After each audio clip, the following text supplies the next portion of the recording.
Oh, I'm glad they finally fixed the sign. Well, welcome to... Huh. It's not like I'm complaining, but this is normally around the time I'd be interrupted. I thought this was supposed to be my ultimate punishment. That's where you're wrong, kiddo. Your head's turned around? Huh? Like you're not even fit. How can you even be sure what I'm doing? Are you sure you're okay? Don't come any closer to me.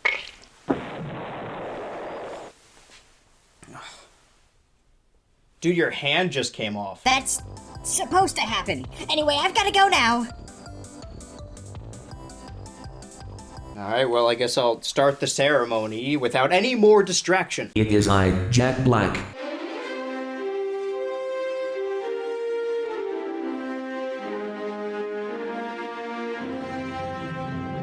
Welcome to the second biannual Maybe Musical Episode Awards. Not only did I always know I wanted to come back to this topic after getting flooded with recommendations on the first one, but also 2023 seemed like the perfect year to update you all. Also, my hands are a little tied at the moment. That's because for whatever reason, nearly everything I talked about in 2021 ceremony had an update of some sort, and it seems like we're in a kind of musical number renaissance. Because what do the two highest domestic box offices this year have in common? A musical number performed by an antagonistic force. Of course, the actual enemy is the oppressive capitalist patriarchy in which we are all thrust to survive in, and the antagonist is just as big of a victim as the protagonist thrust into this new world, and the one pink woman who wants to change it. Yeah, the Mario movie is pretty deep. Of course, they're the two highest domestic box offices as of recording this, because... But nights at Freddy's, that's where I wanna be. They could have been surpassed by now.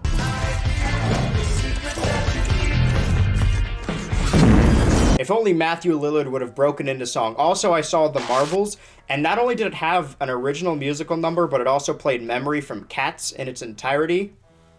And people say Marvel is on a downtick. While we're covering this year in movies, since we are talking about what has happened in 2023 thus far, this video also serves as a wrap-up. Last ceremony, the two movies I used as examples for diegetic music were the first Spider-Verse and the first Guardians of the Galaxy, both of which had insane needle drops in their sequels this year. When talking about her plight as the drums get louder and louder, beginning to drown out her monologue, and then I learned after that apparently the theater just mixed it wrong. Guardians of the Galaxy started out with Creep by Radiohead. What a year for that song, huh? Because I do love the Guardians of the Galaxy films to death, but ever since those trailers, and it did have a fantastic Since You've Been Gone trailer this time, every major movie trailer has had to add a classic song to it. Marvel, and by extension Disney, are the most guilty of this because the only things I still remember about Lightyear and Ant-Man 3 are Elton John and David Bowie. What does Renfield have to do with Radiohead? As of recording this, I've also finished the first half of the second season of Invincible. While I think the season is a little unfocused, and I'm looking forward to the episodes, a lot of people are very upset about the hiatus in the middle, whereas there's a bunch of stuff coming out every week. I think I'm gonna be okay. Anyway, that first episode also opened with Radiohead. I gotta make like a bingo card or something. What a year for those guys. I went to the movie theater every week this year, and because of that, you see a lot of trailers for the same thing over and over, like my favorite film, Gran Turismo: based on a true story. That's the full title of the movie. For like 2 months straight, I would sit down and see this trailer that starts out all dark and spooky, and then you get jump scared by a realistic cryptid vampire, not a Dracula. It's meant to be taken very seriously, and then the trailer cuts to black and then transitions into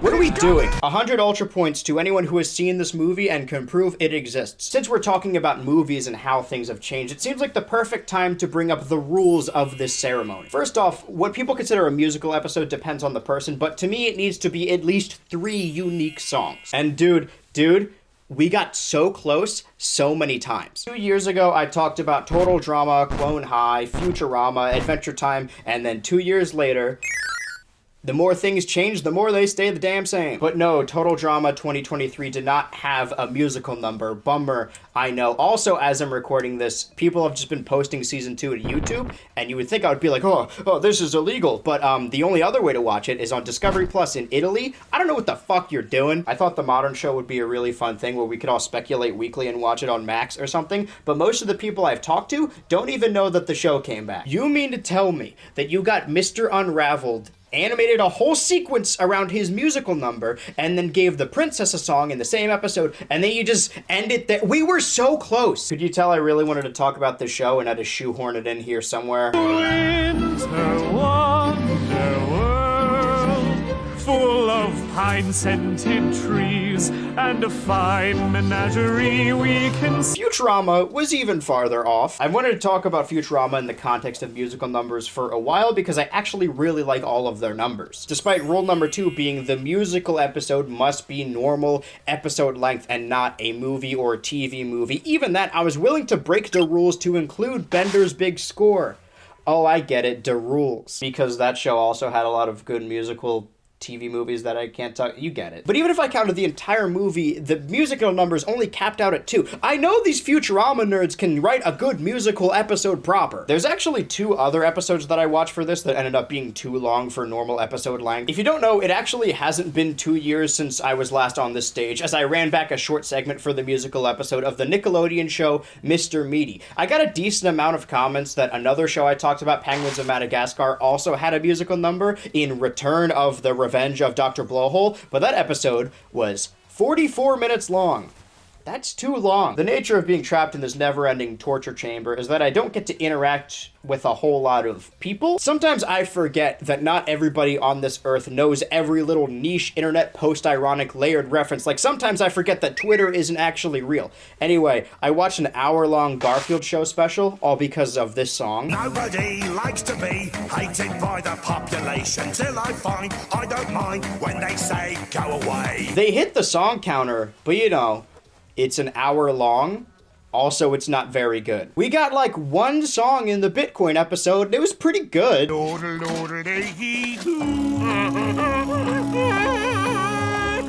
Yes, but we ran What the? Fiona and Cake is an interesting example of what I like to call a musical show. Well, it doesn't have a proper musical episode. Each individual episode does have its own original song. That's not actually true. I think it's every other episode. Focus on original. 2 years ago, my honorable mentions were The Ghost of Molly McGee and the Animaniacs reboot. And would you believe me if I told you that nothing has changed yet again? Well, that's not entirely true. I do want to talk about both these shows, though, because despite having an attachment to Futurama and knowing the potential of Adventure Time, I mean, some of the songs featured in Fiona and Cake were written by Rebecca Sugar. Ooh, boy, who would have thunk it? But The Ghost and Molly McGee has some of my favorite musical numbers in any animated show, and yet we still barely missed the goalpost. Funnily enough, the episode that got the closest was the Hanukkah episode, which I thought would have been a nice thing to feature in what is kind of an overbearing Christmas clusterfuck. It'd be cool to include. My family celebrates Hanukkah, so I have nothing to worry about. Oh, yes you do, Libby. I got you covered. I have a haunted dreidel. I made it out of bones. Because the cast gives it their all every single time. From an editing standpoint, I shouldn't put 2 clips back to back with only one line separating them. That being said, As the love that I feel for deep fried gold. and you know from my 2 favorite cartoons of all time that I love Dana Snyder. Fishhooks isn't that bad either. I really do love the show, and I do still think it's possible we could get our full proper Ghost and Molly McGee musical episode, as there's only a handful left before I think the show ends. They haven't really specified that, but the crew kind of makes it seem like the show is ending. I think the final episode airs in January, so if that is not a musical episode, just know that I'm heartbroken out there somewhere. The creators still have the chance to do the funniest thing ever. So just a quick update from when we last checked in 2021. I got really into Disney XD and fell in love with Amphibia, The Owl House, Molly McGee, and now Big City Greens is still good. Worth noting that Amphibia has a whole Battle of the Bands episode, and don't capitalize on this concept to form a proper musical. Darcy also sings in the Chibi Adventure Show, but I can't imagine anyone else knows that. Just know that out of all the Disney TVA songs created over the last 5 years or so, my most listened to is Sasha's theme song Takeover, but that's not even in an actual episode. Really, all the theme song takeovers are great. Molly McGee gets one under its belt as well. Speaking of Disney cartoons, since last ceremony, we did get a couple new musical shows from Disney in Moon Girl and Hamster and Gretel. Sort of. I just talked about this earlier, but last ceremony I used 2 Marvel properties as examples of diegetic music. Peter Quill and Miles Morales both put on their headphones and listen to music while they're doing their hero shit. Similarly, the titular Moon Girl can only really fight the bad guy when she's listening to music. Moon Girl and Devil Dinosaur has so much goddamn style. I'm not one of those people who believes that every modern cartoon is the Cal art style, but I'd be lying if I didn't notice a lot of artistic similarities. But Moon Girl looks unique, both with the backgrounds and the characters. It has little lo-fi bumpers in between commercial breaks, which is probably more anime inspired than anything. I was watching this show with my friend, and a character showed up on a motorcycle. So jokingly I said, "Oh boy, I can't wait to see the funny Akira reference." And then lo and behold, that bike was sliding. It's not my favorite show. I didn't really find it compelling until the final stretch of episodes, and even then it's not really funny enough to make up for that, but it's a little black girl superhero living in the city. I think it's cool that that cartoon exists. I probably would have liked it if it did feature a new original song every episode, but like Peter and Miles, Lunella listens to music that exists in her universe. Because of that, most episodes feature licensed music instead of original songs. Ain't nobody sicker in my Fisker room. Ain't nobody. Fiskers don't make noise when they start up, just so you know. See guys, Donald did make it into the video. You brought him back for Fiona and Cake, and you didn't give him a song. It is really funny that out of everything I talked about last time, Community is one of the few that hasn't gotten any new content. We got a new Always Sunny season this year. I haven't finished it. Bros, I don't think that movie's ever coming out, actually. Gonna use this opportunity, since I'm checking in with all the things in 2021, that I watched all of Crapopolis, and it's fine. It's fine.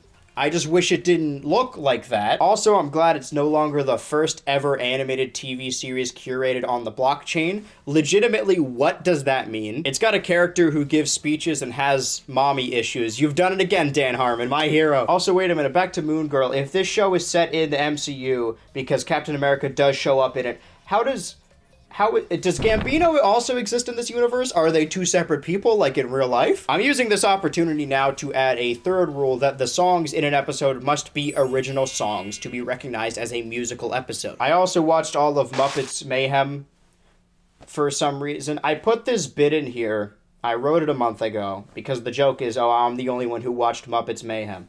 And then a little bit ago, as I'm filming this, it was announced that it was canceled. And all of a sudden, hundreds of people came out of the woodwork saying, why would they cancel this show? I don't know, man. Maybe because I'm the only one who watched it. And while each episode did have a song, they were all covers of already existing musical pieces. As much as Moon Girl wasn't my favorite, I didn't want to shit on it because I recognized the quality of the product. But Hamster and Gretel? Nope, I don't feel bad about this at all. I do feel a little bad. I promise I'm not trying to be a dick or like start a witch hunt. I want you weirdos to be on your best behavior. Don't just repeat what I say and go after people on the internet just because I say something. At the end of the day, I talk about cartoons for fun because I love cartoons. I never wish any ill will on anyone, but I gave the show a chance. I got a handful of episodes in when something felt really off, like the entire time. When you watch so many cartoons, you get so used to a level of quality that anything below it seems it feels uncanny. I eventually pinpointed that everyone in the show is doing a really good job. Even Joey King, Thomas Sanders, and Liza Koshy. But for whatever reason, maybe not the main character, but the titular character of the show, Gretel, sounded like someone who was unfamiliar with voice acting. So then I looked it up, and again, I want to preface, I don't want to be a dick. All of these criticisms are just in jest, fun, giving my opinions on a cartoon, but I don't want to lie. I want to be earnest. The thing about getting to a certain level is that people who talk about cartoons kind of get lumped in with people who make them, and at a certain point, you're no longer punching up, and you're just punching to the side of someone who worked on this cartoon. It's like, oh. Anyway, I looked it up and found out that the person who voices Gretel in this show, it turns out, just so happens to be the creator of the show's child. What a coincidence. And I'm gonna live with you, I don't even hate Nepo babies. I think anything Jack Wade touches is gold. I will say, however, that their performance did ruin my enjoyment of the show, or at least lower it. Granted, I don't think it would have been made had one of the Phineas and Ferb guys not wanted to spend time with his child. This is another one of those projects. I love Milos Murphy, and I talked about Phineas last ceremony, so my expectations were kind of high, and It was just all a huge letdown. I don't want to focus on it too much. I don't want to be a dick, but it's impossible to notice and completely took me out of it, and I couldn't unthink it as soon as I learned that information. And it's not like I knew that ahead of time and thus changed my opinion before I watched the show. I instantly clocked that something was wrong. And I don't think it's even their fault. I think they were truly thrust into this part, and they may have preferred someone else to voice the character, but if you go to their IMDb, you see that their only previous voice credit is,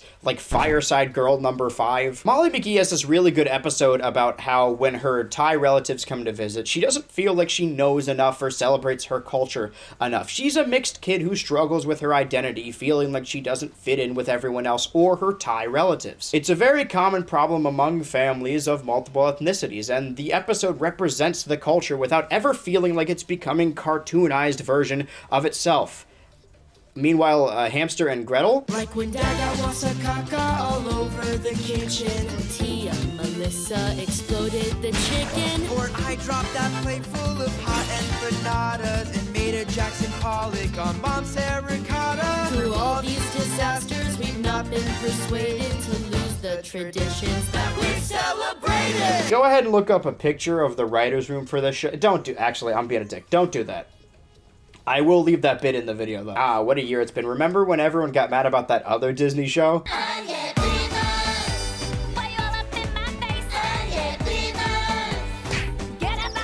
Why am I lecturing people about this? Have I seen my own skin? Is there anything else Hamster and Gretel has to offer? Don't worry about my bedtime, you are not my mom. And I didn't mean to interrupt your little horse prom. You stole a cart of produce, how are you the one that's mad? And your rhymes are so corny, you remind me of my dad.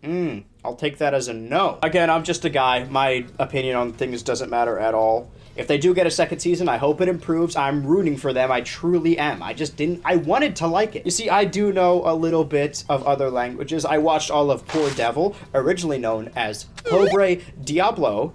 That means poor devil. An adult animated show about the spawn of Satan who doesn't want to bring pestilence and war to the world, but also doesn't want to disappoint his family. You already heard how I feel about anime earlier. Did you? Oh, because of Akira, right. And so, you know, your boy loves his dubs. Listen, I get it. Maybe in the era of 4Kids, the subs were always better, but nowadays the anime industry in the West has so much money funneled into it.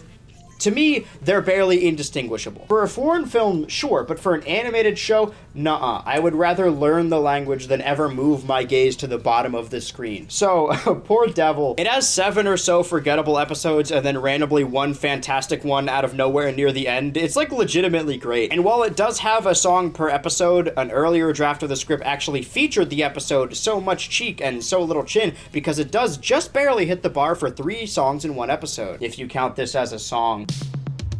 The Incel Club, yeah, of Coney Island.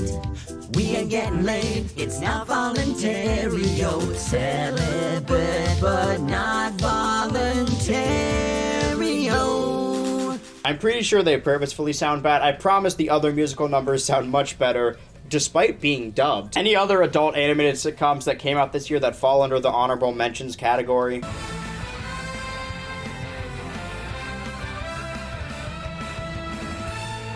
Alright, live captive audience.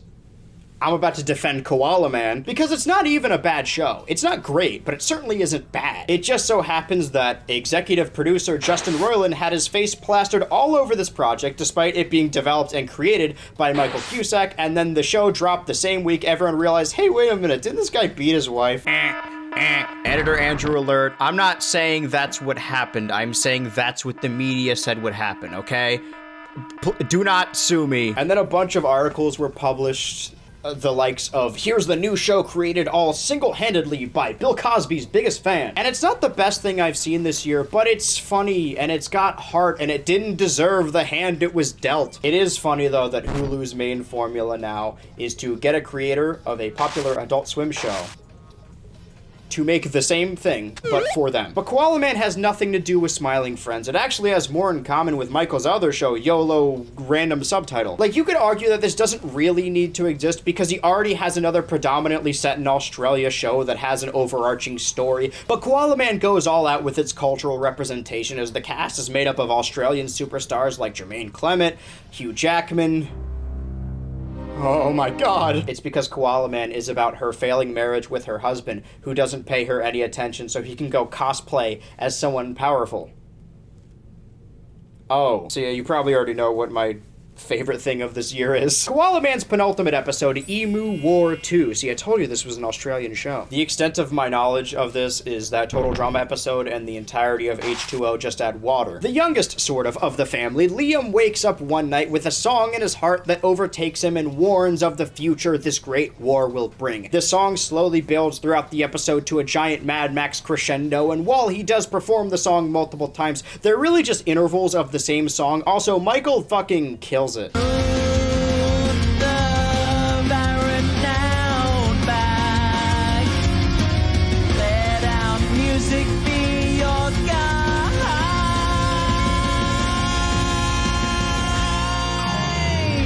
Really, this honorable mention section is just an excuse to talk about modern cartoons that I like. I'm not just a nostalgia critic. I watch new stuff too. Please watch Molly McGee. I'm begging you. I know that this section is going really long, but in my defense, someone should have cut me off by now. Well, no reason not to dig the hole deeper. Let me paint you a picture. June 2022. Every week I checked my 5th favorite streaming service, Amazon Prime, to watch the new episode of one of many superhero parody shows. And I see a thumbnail that looks like this. So tell me why we get one full minute-long musical number with a choreographed dance. I got starlight, I got sweet dreams. I got Monka. Who could ask for anything more? Who could ask for anything more?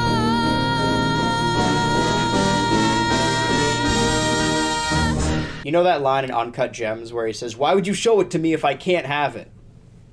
That's how I feel. People think that cartoons are best suited for musical episodes, probably because of me, but really it's a show that's incredibly serious with comedic undertones that kills it. And don't go in my comments and tell me that the show with Out of Jimmy's Head character is too serious for a musical episode. I saw this thumbnail in a hot day in June and thought I was about to get a love song between Huey and Starlight, a rousing team song by Mother's Milk, and a fucking villain power ballad by Homelander. Don't tell me you don't want to see that. He's already so campy. I know that at least 60% of the cast can sing, so let them. It would legitimately fit the show incredibly well. I saw Trolls 3. It was fine. Statistically, they're bound to make a musical episode. I mean, they greenlit 20 more seasons and 11 more spin-offs. One of them has to have one. Also, I think Doom Patrol would kill one.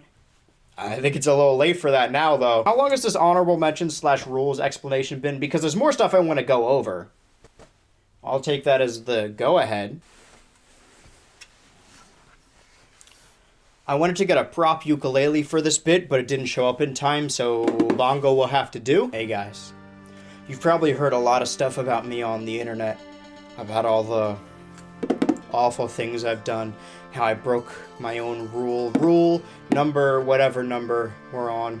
For me to fully understand the musical episode in the context of the series, I must watch the entire series up to that point. So I just wanted to clear the air here and apologize and say,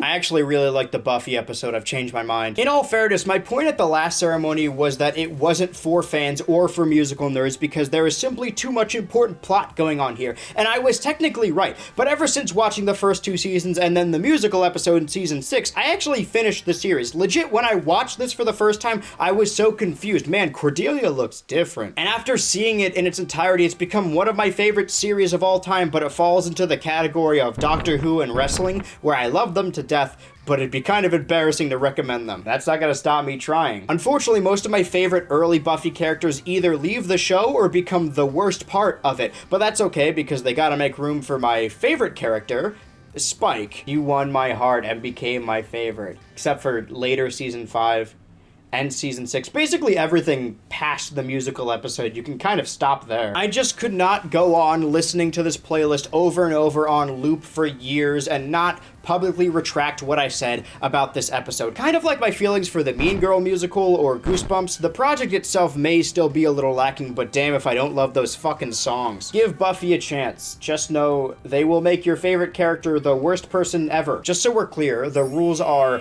3 song minimum. I must watch all the episodes episodes leading up to the musical episode. They must be original songs, and it must be normal episode length. That last rule is contentious because there are a lot of specials I would like to talk about, but even more so, there are a lot of movies I would like to talk about. And it's not just Barbie and Mario having musical numbers over the last 2 years. I really loved Encanto, honestly way more than I loved Moana or Frozen 2. I'm writing this in early November, so the movie isn't out yet, but Disney recently dropped a song from their newest animated film, Wish, and it sounds like the inside of a Walmart. Also, I guess Little Mermaid remake came out with... Remember my song in the swamp when I was like, wah, chicka, wah, wah, chicka, wah. I used to be way more mad about these live-action Disney remakes because the dialogue around them was always about how they would replace the originals, but now a couple years out, it's abundantly clear that that cannot and will not happen. These things have a couple month shelf life. What is Will Smith Aladdin's lasting legacy? That no one remembers it exists, and now with the popularity of Disney Plus, there's no way these millennial wine moms aren't going to show their kids the originals? The children yearn for animated films. So by that metric, with movies that don't need to exist, that will be forgotten about in a handful of years, I think it's cool that little black girls got their Little Mermaid. It's sweet. It doesn't absolve Disney of their crimes, but out of all of them, I think at least this one deserves to exist. A little bit. Also, where's all this energy for a show like Ahsoka? A show that solely exists to be, hey, it's Ahsoka and Anakin and Captain Rex in live action. For those of you who don't know, I watched the first couple seasons of Star Wars The Clone Wars earlier this year, and I actually really liked it, despite what I may have said in the video. But then I transitioned into watching a bunch of newer Star Wars stuff that came out this year, and they all stunk. What if we got Ahsoka, but put her in live action? And made her boring. These are way more insulting to me than Disney live-action remakes. Just make an animated show. Oh, but they did. And guess what? It also sucks. Damn it! Baby Yoda isn't gonna cut it anymore. But boy, did Pedro Pascal have quite the year. Anyway, Encanto and Bob's Burgers movie are at the top of my list if I talk about musical movies someday. Even The Bad Guys and Turning Red had fantastic musical numbers. I already mentioned Puss in Boots. Who's your favorite fearless hero? Remember my song in the swamp when I was like, wah, chicka, wah, wah, chicka, wah. Also, Joker 2 is going to be a musical with Lady Gaga, and I will be seated. I had no interest in a Joker sequel before I heard that, and now it's my most anticipated film of the year. The Batman had a song. Man, what's with all the recent Radiohead? I think I finally get Radiohead. Bro, you should check out Elliott Smith. Since I've basically already covered all the animated projects I've watched this year, I might as well give you a rundown of everything you've missed over the last 24 months. Hit it, baby. Bluey, Ohio, Bowser farts, Pepino. I liked Royal Crackers more than I thought I would. I was kind of disappointed by Mutant Mayhem, but that's because I set my expectations to Spider-Verse level. YOLO is still good. Unfortunately, I've already given my thoughts on Velma. Modern Family Guy and American Dad are fine. I'm still not super in love with Modern Family Guy, but American Dad still rocks consistently. Owl House finale, the show ended. I liked it. Sad about it. Unicorn Warriors Eternal is good. I still like Big City Greens. I had a bit in here that's like, oh, this is before Rick and Morty comes back. Rick and Morty's fine. The thing about Rick and Morty is that I kind of let everyone tell me what I think. Like, oh yeah, the Funny Pickle Show. Let's all rag on this thing. And you know, I think jokes are totally valid. I'm not gonna say you're being too mean to a show, because whatever. But it is an interesting thing where whenever Rick and Morty isn't on, whenever they're not doing new episodes, I'm like, fuck Rick and Morty. Oh, that shit's cringe. And then whenever a season comes back, I'm like, oh, I like this show, I forgot. Every season I'm like, man, oh, they're finally back, they're out of their rut, and I can't pinpoint exactly where that rut is. Even like season 3, I like bits in it. It's never devoid of quality. There are some episodes that are kind of icky to me, but as a whole, I like the show. I don't know why I keep forgetting that, or I let people convince me that I don't like it. You guys know I already don't like anime, but I do love me some fucking Rayman. This show rocks. I'm also slowly making my way through Scott Pilgrim. I refuse to binge a show. I'm gonna watch it an episode a week like God intended. Did I miss anything other than not seeing Ruby Gilman or Nimona? I don't think so. So now we can do the actual video.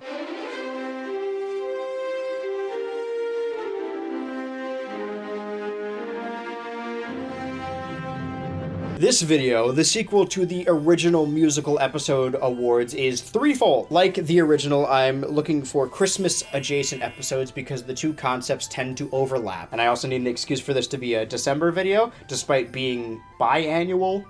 that implies that I'm gonna do this in 2 years, which I'm not even sure I will. Unfortunately, there is no Grandma Got Run Over by a Reindeer 2. I know, I'm very sad. The two other types of episodes I'm going to be talking about are ones that I have been recommended since to talk about on this stage, and ones that could not have been done last time. If this truly is the biannual 2023 Musical Episodes Awards, why don't we talk about some new stuff? I've mentioned other modern cartoons earlier, and also not wanting to be solely a nostalgia guy, but I do really think this is the perfect opportunity to talk about some modern cartoons. I really don't want to be just the childhood nostalgia guy. Well, then what do you want to be, Andrew? It sounds like I don't want to be anything. I wish I did not exist. It doubles as a Christmas special and a year-end special. Happy holidays. 3 categories of requests, modern, and Christmas specials. This is the best and worst modern musical TV episodes. This is like the 5th intro we've done. That's right, real podium. Real podium this time. Are you sure you're okay back there? Oh yeah, everything is definitely normal. Your head is on backwards. Your head is on backwards. You know, it'd be easier to hear me if you were facing me.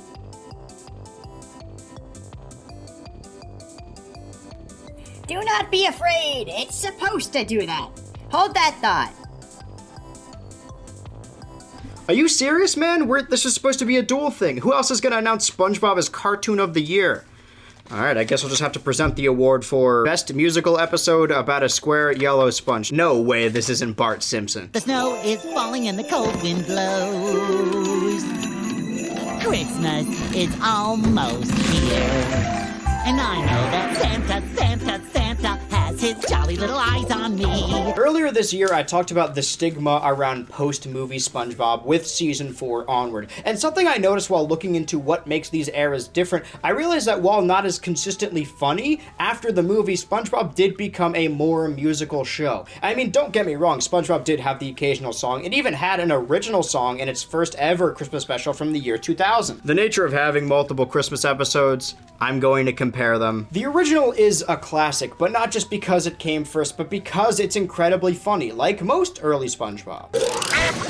I hope he can read Portuguese. Like, how do you even come up with that? SpongeBob, like any episodic cartoon, lacks a consistent canon. However, the only time we know for sure that an episode takes place after another one is because Bikini Bottom is introduced to the concept of Christmas in the first special, and then we get another one where they're already celebrating 12 years later. However, they do have their own version of Frosty the Snowman, just made out of sand instead of snow. Since I know you were all thinking that. Anyway, song is great. It's a classic, but you could tell the cast isn't really trying to flex their musical chops yet. Between these two Christmas specials, we had a movie, a change of leadership and staff, and then multiple special events, all with their own original musical numbers. But this isn't just any SpongeBob special. This one is in stop motion. You guys know I love shit like this. If we're comparing the episodes right off the bat, then I do have to say, as impressive as stop motion Patchy the Pirate is, it doesn't really match the cozy feeling of live action Patchy baking in his decorated house. Most people can't seem to pinpoint what exactly changed in SpongeBob, but to me, strangely enough, it's always been the budget. That's not to say that they throw more money at SpongeBob, because they probably did that super early on anyway, but something about bits in the early season like Nosferatu, living in the sunlight, and the slapped-together set and costume of Patchy and Potty gave it this bottomless charm. Obviously, I know it wasn't, but at times it feels thrown together by a bunch of college students for a project, and that's not an insult. Anyway, Patchy has kidnapped a mailman and intends to do the same to all Santa Claus, to finally get what he wants more than anything, but they're stopped by a literal fork in the road. Cute. Whenever a TV show switches to HD and widescreen, for whatever reason, it also takes a little while to update the theme song. That's why if you're watching a show that started in the 90s or 2000s that extends into the 2010s, you may see a widescreen episode with a 4x3 intro. I only bring this up because they clearly just used the opening from the previous Christmas special from a decade prior. I know it probably wasn't intentionally sweet, but I like it. It's nice. Did I mention the SpongeBob musical earlier? Like when we were talking about shows with good songs that aren't great.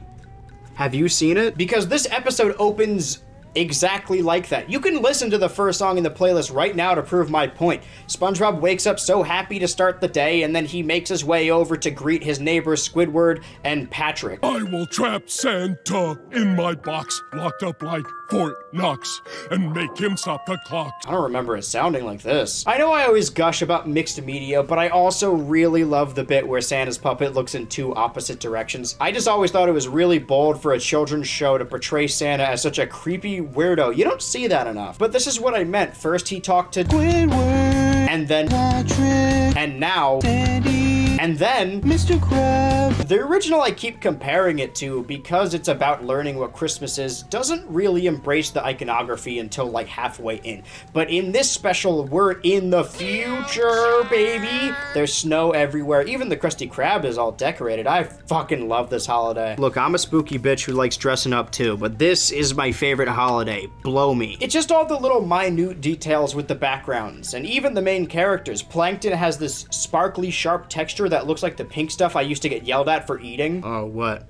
All of a sudden my experiences aren't universal? But yeah, this is the exact fucking layout of the SpongeBob live musical, even down to Plankton singing a more villainous version of the song SpongeBob started. Plankton is upset that he never gets any presents because he's the worst behaved boy in town, but he has a plan to make everyone else naughty, so he'll be good by comparison. Does Santa work off of spectrum rules, so we can really just act as bad as we want as long as there's one scapegoat who's acted worse? I'm starting the cult up again. He's discovered a secret element on the periodic table, jerktonium, that if consumed will turn its recipient into a huge dick. Figuratively. So to spread this virus to the bottomites, he puts flakes of this dense ore into bits of fruitcake, a Christmas staple that I have never once had in my life. In my defense, all I knew about it as a kid was that it makes reindeers give you amnesia. Plankton instantly tries the cake on SpongeBob for an awful control group, and when the sponge doesn't turn, he immediately gives up. We get more mixed media as the cake lands on his puppet tongue, which feels very Chowder-esque. That's the second time I've mentioned that show in this video.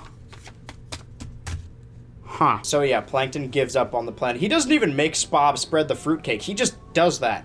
For fun. And it almost instantly converts some Bikini Bottom carolers into huge jerks. As if they weren't already. Listen, I love Christmas and everything associated with it, but I will always attest that going to someone's front door and singing if they show up is uniquely diabolical. Look, even the chum bucket has rust all over it. God, I love how this looks. After Plankton unicycles on his iconic Plankton unicycle he uses in every episode, SpongeBob continues to spread hatred to the masses at a parade. Is this supposed to be multiple kids in a trench coat? Why is he built like that? Everyone at the head enhancement clinic said nobody would notice. I'm letting you guys know right now that I cannot get rid of the fart noises. You're just gonna have to get over it. Everyone can get behind a mouthful of Christmas time. Let's all eat some hot fruit cake and play. From the jump, I was already in love with the special, just off the merit of it being stop motion. The obvious comparison is to those old Rankin Boss Christmas films, but that's actually not what comes to mind.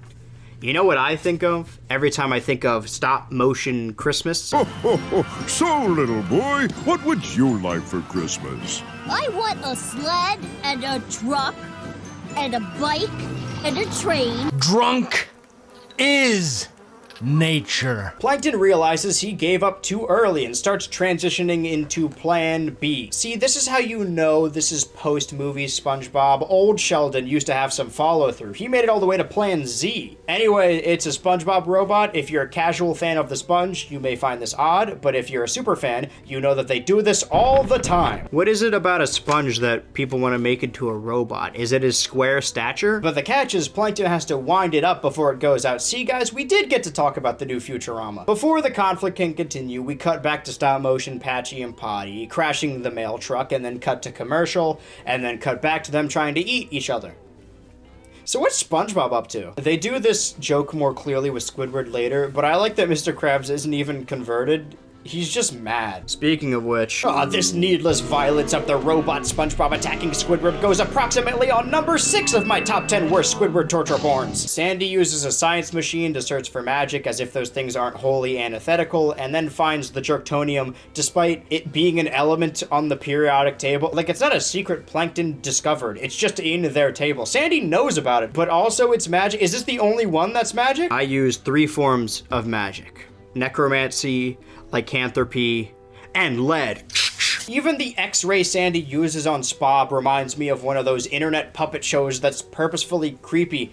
I can't for the life of me remember its name, though. It's not an equation that saves the day, it's a frequency, like the brown note. Spob has to sing a conversion song to return all the townsfolk to the light of Jesus Christ means Santa. We must purge them of their sinful ways, SpongeBob. Along with video games and movies and toys, the SpongeBob franchise machine also pumped out original albums performed by the cast as their characters. While a decent amount were originals, some like The Best Day Ever were so good that they just reverse engineered an episode out of it. And as much as I love the opening and the fart sound effect song, it's abundantly clear what they built this special around. 'Tis the season to be jolly not jerky. Jolly not jerky. Santa brought nearly every gift on your list. Why whine about the one that he missed? Around the time this song dropped, my sisters and I were listening to it while deciding who would hang up our family heirloom SpongeBob ornament, and we fought over it. But in the end, we were all glad to be together for at least that night. Won't have a lot more together after then. Why am I crying? Look at all these classic SpongeBob characters. You got this fish, her, Pine Tree. Go ahead, Pine Tree, show me what you got! Alright, I promise I won't reference any more cartoons other than SpongeBob's. That doesn't mean I can't reference ones I've already referenced. Santa Claus, who, by the way, in this, I don't even know if he's a guy. He's like the size of the fish, and he's this weird pigman thing.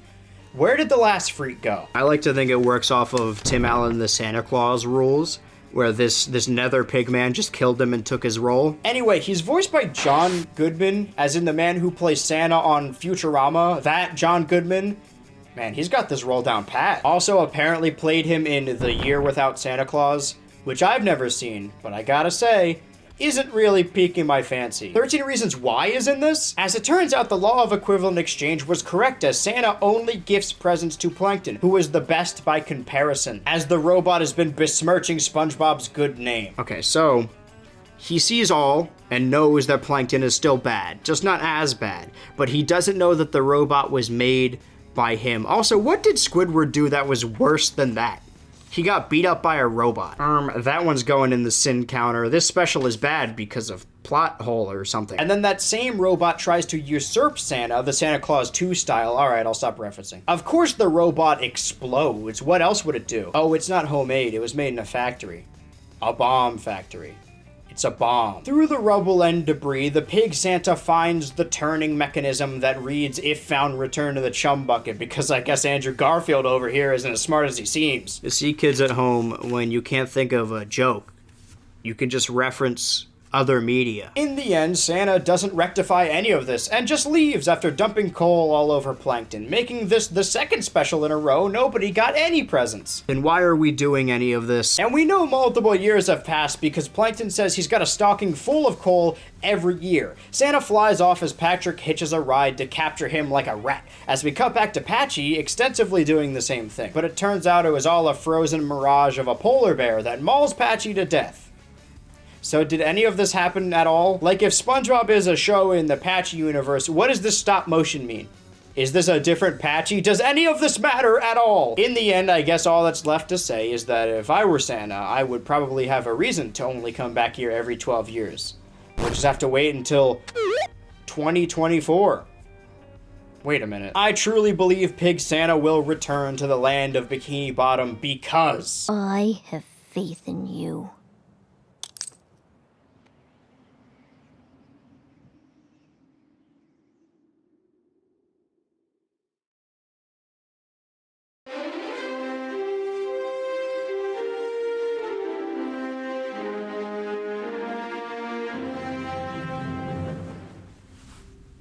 you don't really know what you have until it's gone. You get so used to presenting these with others that you don't really know how to do it alone. It's interesting I talk about SpongeBob again because forever ago when I talked about the show after the movie, I kind of begged to be noticed by the cartoon community. I thought that would come with loving praise, but instead it came with judging eyes. We paid $9 for this? I paid $10. Not only is this a wrap-up of the year as a whole, but it's It's also been a crazy year for me. Remember when the ship crashed and then before everyone could get back on board, a man in a purple suit rescued me and went into hiding and then eventually got found out and now I'm here being punished. Oh yeah, and Star Wars. I talked about how Star Wars The Clone Wars was one of the main tentpoles of Cartoon Network's action block You Are Here, along with the cryptid-based Secret Saturdays, in which I mentioned that I never really got into action cartoons as a kid. My first superhero film was Iron Man 3. Which is a Christmas film, by the way. See, it's a holiday special. But I know that DC had all the cool cartoons. That is its legacy. It also had some weird dramas on the CW. No. It can't be! But yeah, while Marvel was dominating the box office, DC had a reputation of making great television. Peacemaker is also good. But now, after multiple viewer requests, I've elected to talk about the best DC animated show from Cartoon Network. It's not Teen Titans. Shit. And the cool thing about the show is that it didn't feature iconic heroes like Superman or Wonder Woman. The show worked because it utilized D-list characters that would never get their own solo projects, like Aquaman and the Blue Beetle. Right, so I don't want any tribalism in my comments about which characters came first or who ripped off who, because it really doesn't matter. But after having only watched Marvel stuff for the majority of my life, seeing episodes with old sorcerer with a salt and pepper goatee, a red robot who just wants to feel something and have kids, and a character whose robotic suit talks to him, I'm not saying anything. The show actually uses Blue Beetle a lot. I kind of get the feeling they wanted to make a Jaime show. I mean, even Batman is blue in this. And it's not just the hero. Sure, we got one Joker episode, but the majority of villains in this are the likes of Calendar Man, Babyface, Clock King. Break, choke, throttle. Ooh, my kind of fun. But sort of. Joining Harley Quinn in the pantheon of characters originated in a cartoon. When is he getting his own show?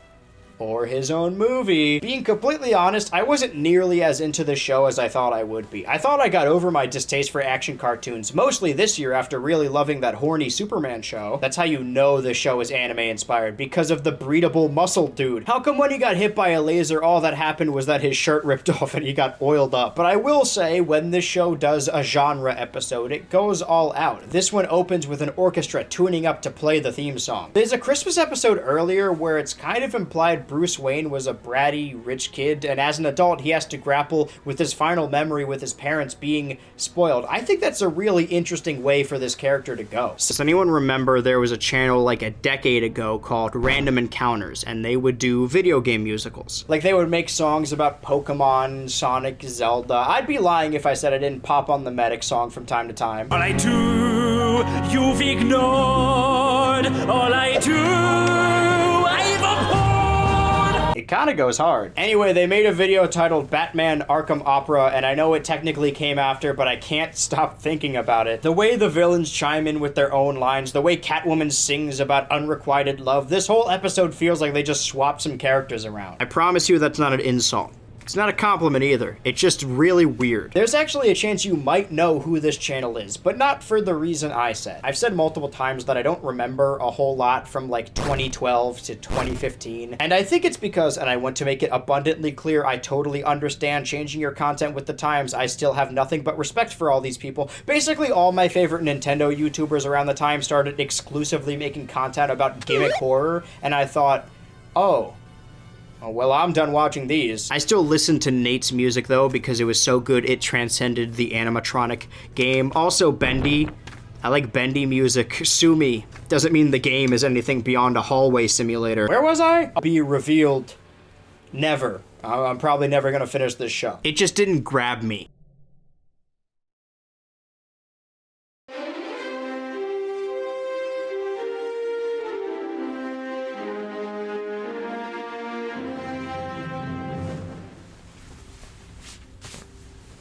I suppose I'll continue doing this on my own. Did somebody say the staff around here is sloppy? Like a couple minutes ago? Well, I believe everything is fine. Is your jaw okay, man? It's like hanging off your face. My jaw is perfectly normal. I like it better like this. You're starting to scare me a little, man. Good. I am a skeleton.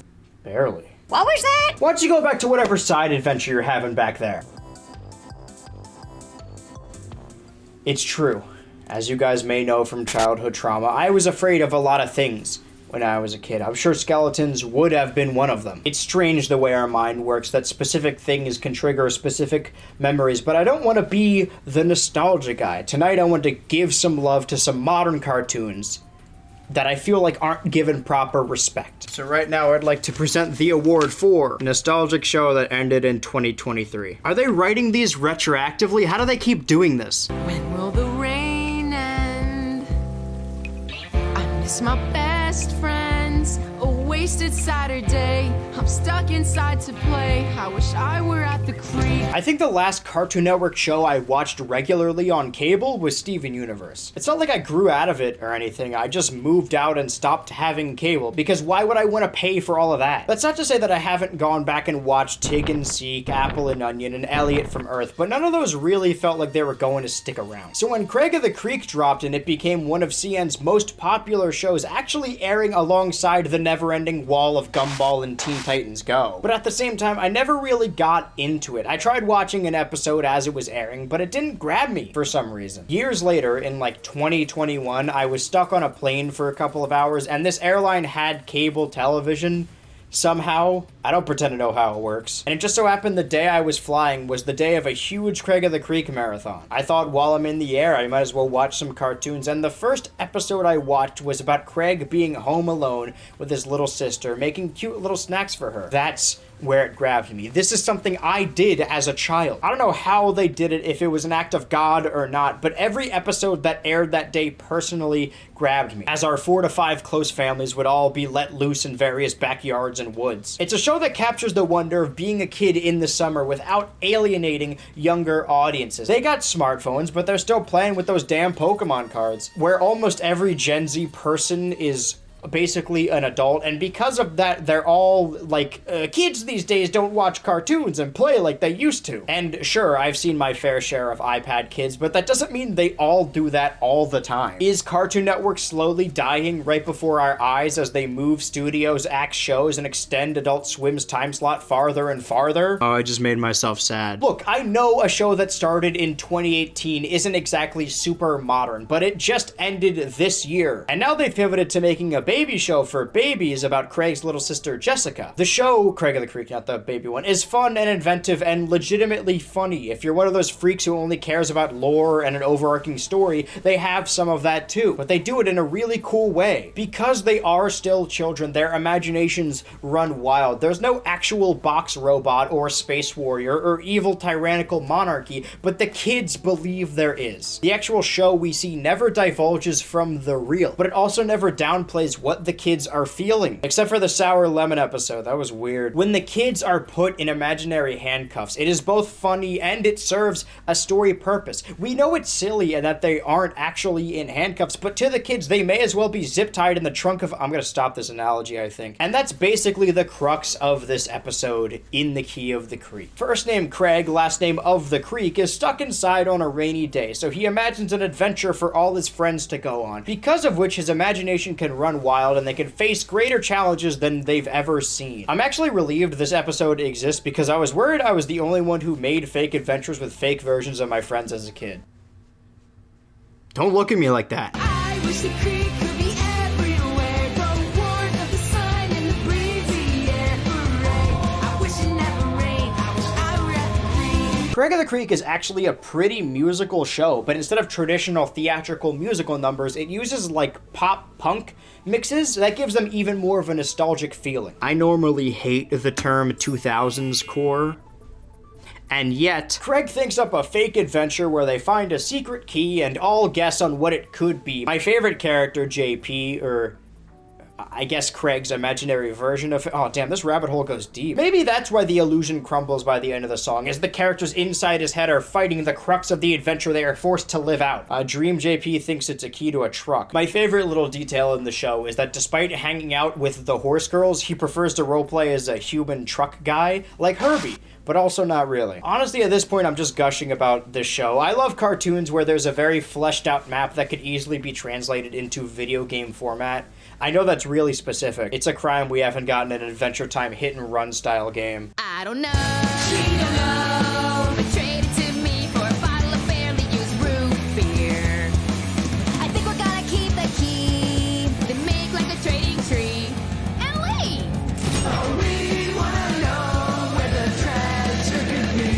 We see this densely populated map as the kids venture to different categories of kids at the creek, like the insufferable older nerd characters that I love, Sad Boy, Pilot Geddon. Surprisingly, I love this show, despite the type of writers I normally dislike. I'm sorry that you have to hear this from me, and again, I'm not an authority, but world building, while important, is the least important part of building a script. I can't tell you how many spec scripts I've looked over that have no characters, but a Silmarillion of NPCs. Go hit the drawing board, Dungeon Master. But this show thrives because all the characters are actually really fun to watch. Honestly, this montage part is set to a quick guitar solo, so no real lyrics to decipher, but the wandering does eventually lead them to the Professor Egad character. Every playground has one.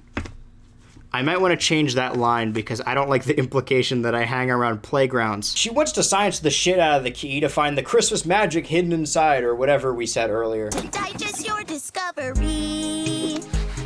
Let's use our knowledge of string theory. I need to know if you understand, man. Understand what? The history and development of string theory, man. Huh? Go cousin 1666. As much as I love the divorced dad rock, this song has a really cool doo-wop style. Also characters singing over each other. I don't know what genre it's called, but it's my favorite. Eventually, the resident toilet taster discovers that the key tastes like a toilet. So real Craig takes all his paper materials into a full bath as the fake versions of all of them delve into the worst level of Banjo-Kazooie. And because the song is underground, it sounds more echoey and mysterious. Was that sound? Is there something lurking in the underground? It could be a monster truck? It's probably not a monster truck. But because the children in Craig's head live in the imagination of a child, they have to fight bigger battles than your average everyday kid. Oh my gosh, a giant pink seahorse!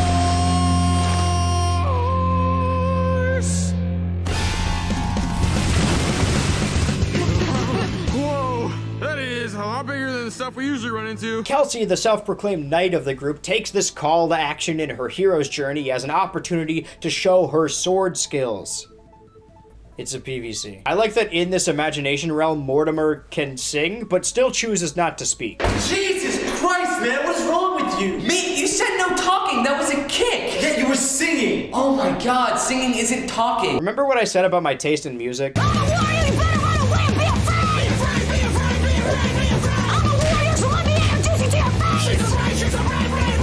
This section looks gorgeous, by the way. Honestly, the choreography hasn't been all there this episode, but the animation has been. I like seeing this many classic background characters on screen at once. After escaping the gross sewers and slaying the beast that lies within, they are confronted with the answer to their long-awaited key question. Truck. Not even a monster truck? Oh, so now you want to keep it realistic? You just slayed a Chalk Zone monster. I knew there was a monster truck waiting here for me, and we can rev its engine with our little ancient key. These animated musical episodes like to sneak in references to famous musicals, and this one references the best one. The theatrical release of Grease, where Sandy and Danny fly off in the sky in their 50s car. But the absurdism of the situation finally cracks Craig's fictional walls as he remembers it's raining while also gaining sentience and learning he's a cartoon character. Actually, that part doesn't happen. Gotta save that for the movie. Maybe I just thought that because the fantasy ends with them running through photorealistic locations like a bad creepypasta. Wait a minute, is that ska? I can't find a way to have fun no matter where I play, because the creek is everywhere.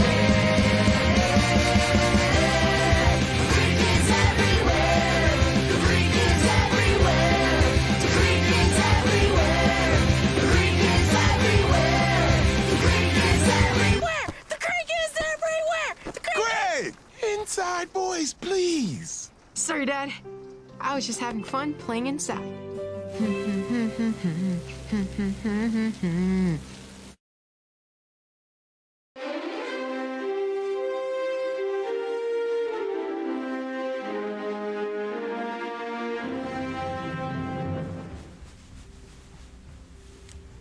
This, like most videos, is really just an excuse to watch series I never really had an excuse to go back to, because I don't want to pull another Buffy. I've made it my mission to watch all the episodes leading up to the musical. And there were a lot of contenders, but I did my best to tally together the most requested episodes from the last ceremony and cover those ones here tonight. But the question is, which of those shows are worth talking about the most? Talk about ponies! Hey buddy, shut the fuck up. I'm trying to host a show here.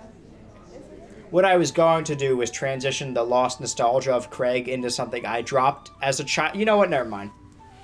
Another award for, fine, I'll talk about it. Goddamn. Morning in Ponyville shimmers. Morning in Ponyville shines. And I know for absolute certain that everything is certainly fine. But hold that thought. Earlier this year, I said that my first experience with the My Little Pony franchise was finding the 2010 show on iTunes and downloading the first couple episodes. But that's not entirely true. First of all, like most old things, my first experience was probably from Robot Chicken. But growing up with my two sisters and being raised by my mom, while also having a portable DVD player to keep us calm at all times, I picked up some other stuff. So along with classic films like Alvin and the Chipmunks, Fat Albert, and Bob the Butler, there was one DVD that, regardless of holiday, I would watch all the time. And that was Generation 3's A Very Minty Christmas. See, while you guys thought you were the original OG bronies for watching Friendship is Magic when it aired in the 2010s, my fruity little ass was watching ponies all the way back in 2005. I'll take any opportunity to talk about Christmas. It was a straight-to-DVD 40-minute film that has a 5 out of 10 on IMDb. But what do they know? It wasn't for them. It was for me. After watching Friendship is Magic for this video, and we will get to that, a lot of Generation 3 characters seem off. Why, thank you. Thank you, darlings. How darling of you all. Thank you, Rainbow Dash. I remember loving this movie, and by extension loving Minty, but she kind of ruins everything here. She shatters the Here Comes Christmas candy cane, and now Santa can't find Ponyville, and that opens up a whole new can of worms. Does Santa exist in this universe? Is he a horse like everyone else, or is he a human-like entity that just comes to Ponyville every year? Or does he look like a weird pig man? This is really gonna throw off my power scaling list, but Minty just tries to replace Santa anyway. I know it doesn't count as an episode, but when else am I gonna be able to talk about this movie? This DVD movie has some songs too. A big balloon or blocks, they always come in handy. And nothing says Christmas like a pair of socks. The mayor or Christmas leader, some dumb fuck named Pinkie Pie, who the fuck is that, tells Minty to get out of town. She flies to the North Pole in a hot air balloon like the worst Community musical episode. See? Continuity. And then all the ponies follow her to apologize when it's definitely still her fault. And then they go back to Ponyville and learn that Santa was there. He just stole Minty's sock idea, hanging up socks for every pony. So this implies that this is the origin story of modern Christmas, or that the ponies are like dinosaurs and they eventually all die off to make way for humans. But Santa is immortal and also has no physical form, I guess. Minty ruins everything, and they don't even learn their Grinch lesson that Christmas isn't about presents. They get their presents. Nobody learns anything, least of all Minty. Hooray! Everything is meaningless! Nothing I do has consequence! You get it, horse man? It's related. All right, I'll talk about Friendship is Magic finally, but put a pin in that sock origin story because it will come back later. I don't know why it took me so long to get back into the show as an adult. It's got everything I could want. It has songs, music. I actually did really like it about 14 or so episodes in. The way I laid my workout is that I watched an episode a day of each series I wanted to catch up on, and like a week into MLP and Batman, I almost gave up. It really is true that most shows need more time to find their proper footing. This would be the time I would call back to that 90s show, but there's no way that show's getting renewed now. And I'm not even trying to be a middle-aged man here whining about not liking the show meant for little girls, and that it needs to be better for me. It's not that it's not funny in early episodes, it's just that it's not telling jokes. It just wasn't that kind of show. I mean, we learned valuable lessons like friendship, racism is bad, trust, racism is bad, forgiveness, racism is bad. Would you believe me if I told you a bunch of bronies ended up being alt-right? Do you not watch your own show? Ironically, the point where it gets good is around episode 11 or 14, both of which have classic songs.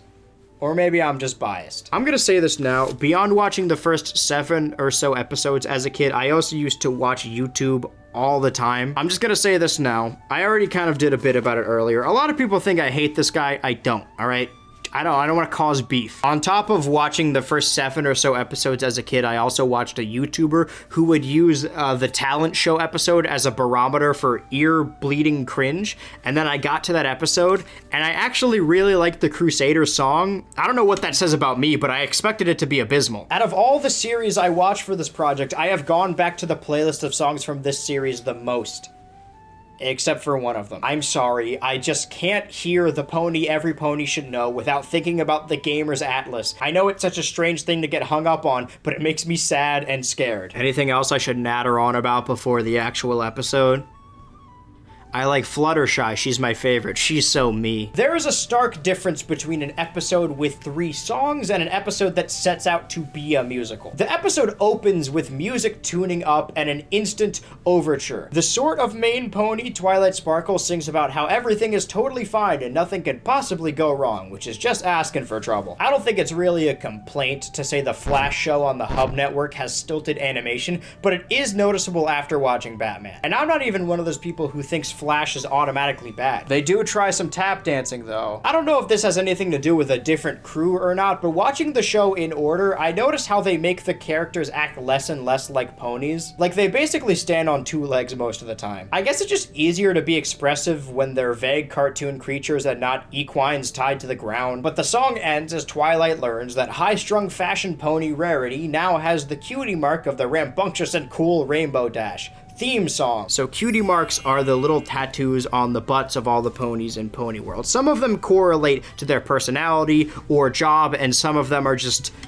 this chick is rich and like spoons, I guess. There's a character in the show, one of many, that her whole thing is that she hasn't gotten her cutie mark yet, and she really wants one. But she's a member of an Apple family dynasty where all the family members have Apple-related marks. I can't wait to find my destiny. Sorry, babe, you're gonna have to work in the fields until you're like 80. I wonder what it's gonna be. I don't know, man. Probably something Apple-related.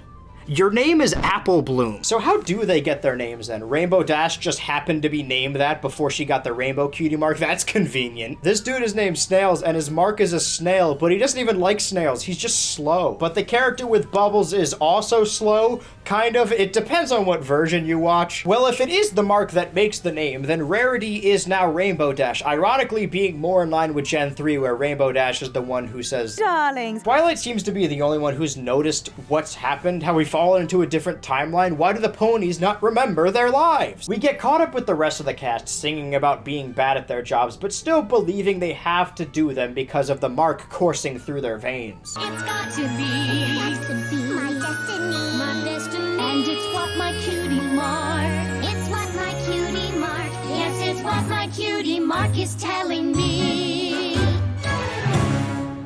Going into this project, I not only watched all the show up to this point, I also fully immersed myself in the fandom to replicate what I missed from not finishing the show at the time. I surrounded myself with previous fandom contributors to guide me on this journey, but I wasn't completely oblivious. All this to say, seeing long hair Pinky took me back to my youth, like that scene from Ratatouille. I think I used that line twice in the script, actually. I may not have loved the ponies, but I sure as hell loved creepy shit. And yet I still love Christmas more. Apparently all this happened because Twilight Sparkle got an unmarked letter and almost immediately read the magic words out loud, goosebump style. Though tradition demands you be present, I expect to see as little of you as possible.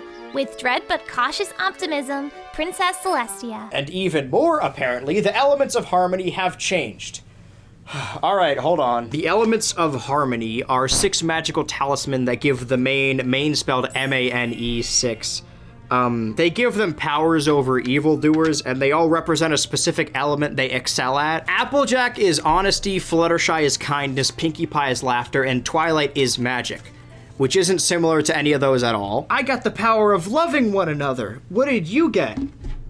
Oh, necromancy? Okay. But then Rarity is generosity, which, like, Really? And Rainbow is loyalty. And in the Discord episode, they have her bailed to show how unlike herself she's acting, as if she hasn't done this multiple times over. She was willing to let her friend's livelihood go out of business because she wanted apple cider. So, now that we understand the elements of harmony, the little dragon sidekick and worst character in the show, Spike, pitches multiple ideas to Twilight that appeared in previous episodes, as this is the season finale. But he fails to mention the time Twilight successfully traveled through time. Like, in canon, I think the rules work more like a self-fulfilling prophecy. Everything you change has already happened, but Spike doesn't know that. He gives up pretty easily, actually. He just admits defeat, or just doesn't care. I don't care for Spike.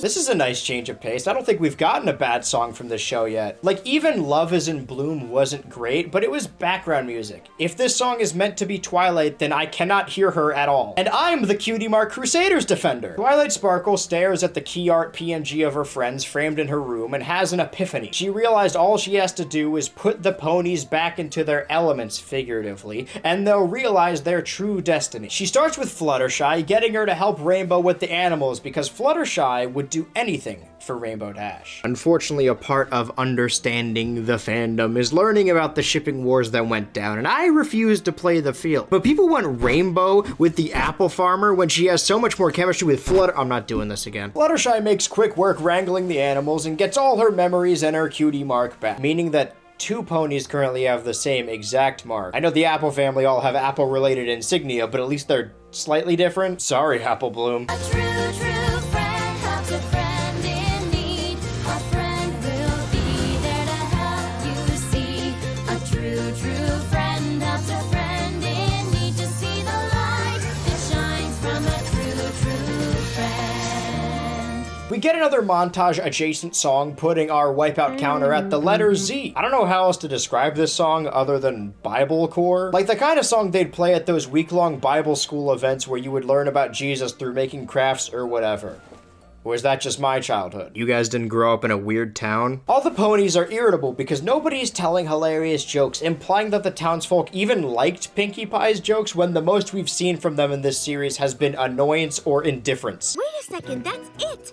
I understand now. I know how to fix the spell. Twilight, I think you already did. Well, this can simply only make things worse. Twilight finishes the ancient curse, and then the 5 other elements of harmony blast her into a small brown stain. Episode over! Sorry, kids, but was Twilight anyone's favorite anyway? Actually, it's just an ad break as we fade back into Twilight and Valhalla. It seems Princess Celestia also perished in glorious combat as she shows Twilight Sparkle a slideshow of all of her cringiest moments. It truly is a finale episode. And then she sings a song about her being ready for something. To go where you will go, to see what you will see, to find what you will be, for it's time for you to fulfill your destiny. Twilight Sparkle is resurrected by the power of being proud or something, but like any necromancer's spell, she is brought back different. With wings. Wow, I bet everyone who watched this episode as it aired loved that. Wings and a horn? There must be a name for this mythical creature. Just then, Celestia descends to explain to children 8 to 12 the hierarchy of pony living. Yeah, I have a question. If all equines have human-level intelligence, why are the cows still treated like livestock? The status quo has been changed. Every pony must now report to Twilight, which is really funny when you consider that the crux of the show used to be Twilight reporting her findings to Celestia, but they got tired of putting Twilight in episodes, so they changed the show to allow all of the characters to write to her. I guess in a way, this is a respectable decision. Maybe it would make Twilight an interesting character. Poindexter over here asks if there are any books she can read about her new job. And as much as I want to edit the glasses emoji over her, that's a pretty fair reaction to being thrust into royalty.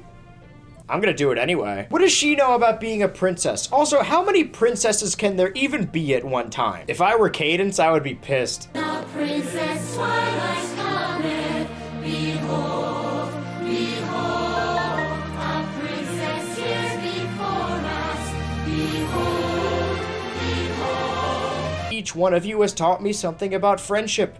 And one of you taught me a whole lot about apples for some reason. We even see a cameo from Twilight's brother, who she has uncomfortable life with Derek tension with. I think you could tell which writers, not even on the show, just in general, had siblings by the way they write them. Well, I guess that was the plot-altering season finale. I suppose there's only one thing left to do. Take it away, fellas.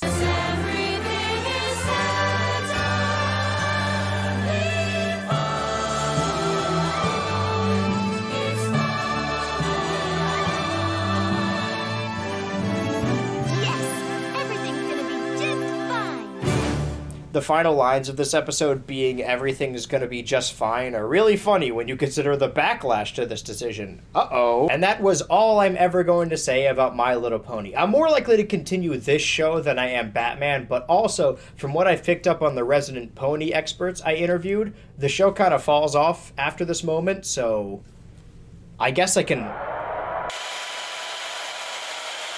Is everything okay back there? Yes? Are you sure? Because I can... Do not come back here. Okay, damn. Just keep talking about the Christmas special where the origin of Christmas is created by socks. I already talked about Minty. It was completely unrelated to the episode I chose.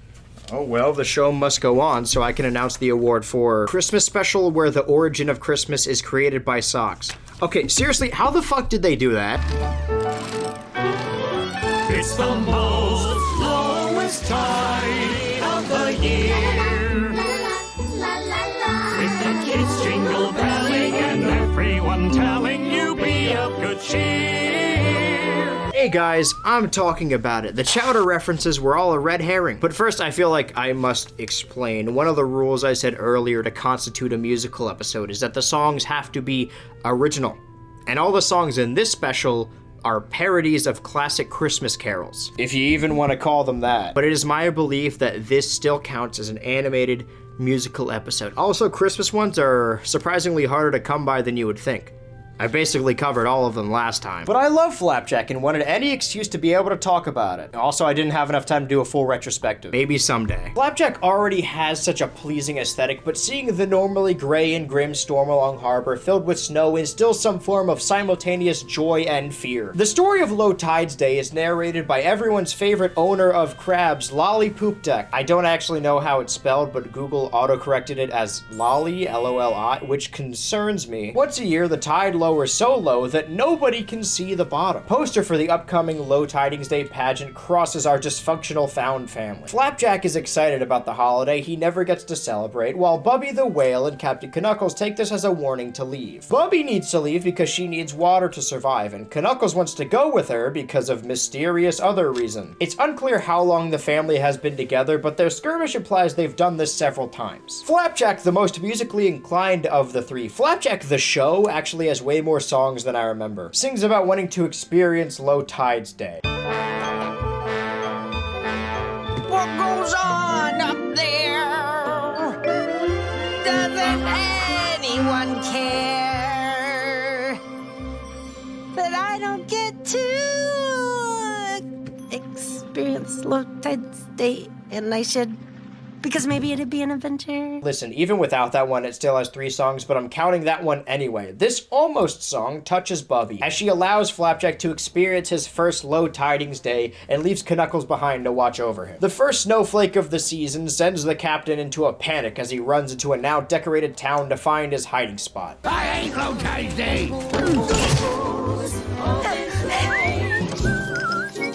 Happy Low Tides Day, fellas!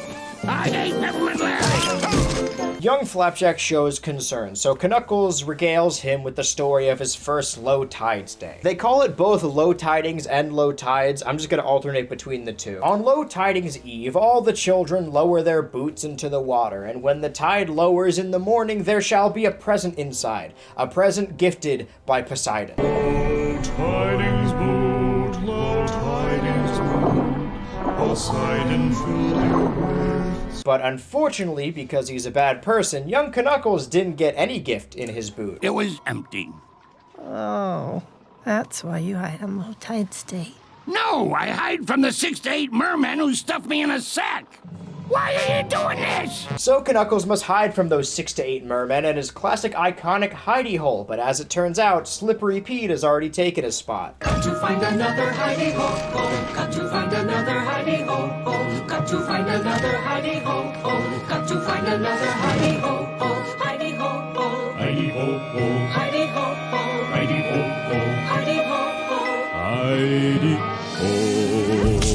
There's a lot of shows prior to this that I explain everything in detail, but like I'm assuming you know SpongeBob, even if you haven't seen Flapjack, I think it's better if I just assume you know what I'm talking about. It's not just the snow and the music that fits the mood. Even the mixed media screen transitions have Christmas aesthetic and jingle bells. I applaud a show that goes all out. The pure-hearted Flapjack has a plan. Knuckles doesn't have to run or hide. He just has to be a good enough person this year to get a present in his boot. But he's been awful for 360 or so days in this year. He's got a lot to make up for. I love a cartoon character who's just an unabashed bad person. Flapjack takes Knuckles to the candy barrel to apologize to Peppermint Larry. Also his candy wife. Man, not to sound like a boomer, but they really just don't make creepy looking cartoons anymore. Hello, Knuckles. You have a lot of nerve coming in here. You have a lot of nerve being alive. And the captain does apologize for pushing him off a ladder earlier, and nothing else, but as soon as Larry turns his back, he admits to lying right to his face. So the two adventurers are gifted holiday cookies. One for Flapjack. It's shaped like a wreath. And one for Knuckles. It's shaped like a merman. Which gets Peppermint Larry and Captain Knuckles in another screaming match.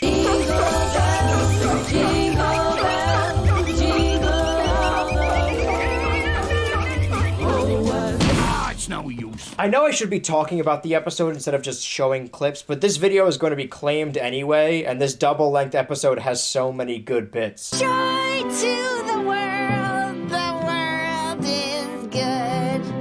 If you're doing what you should, are you sure you're doing what you should? Are you sure you're doing what you should? Are you sure? Are you sure? Are you sure? I guess you can really tell how much I like an episode by how little I have to say about it. Also, that counts as a song, I think. Is this a musical at all? As it turns out, the little boy isn't crying because of Flapjack's awkward song, but rather because 2 kids caught the flu. Probably because of the obscene amount of snowflakes on screen. And now the Low Tides pageant cannot take place. Yeah, because that would mean we've been waiting in line for 3 days. For no reason. It's no joke. The pageant is cancelled. Well, so much for my backstage passes! How come I don't talk about this show all the time? This gives Flap an idea. The 2 of them could fill in for the missing children, as they're sick and have to miss. They aren't actually missing. This idea results in the teacher lady and poor Victorian child to bless the 2 of them. Knuckles realizes this plan could work. The pageant is hilarious, like most things in this show, with Flapjack filling the role of Poseidon and Knuckles getting typecasted as the bad child. One time at my very religious school, the students had to act out the Last Supper or the crucifixion or whatever, and the principal casted me as Judas, which was probably deserved. Knuckles is triggered by the appearance of children in the 6 to 8 merman costume, but they aren't strong enough to toss the quiet boy. So the audience joins in on the tossing, which causes Knuckles to snap.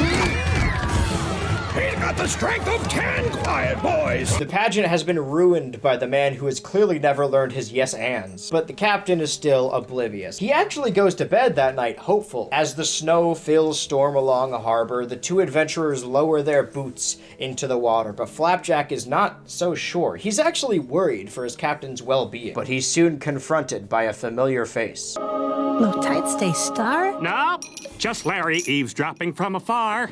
Why are you dressed like that? Huh?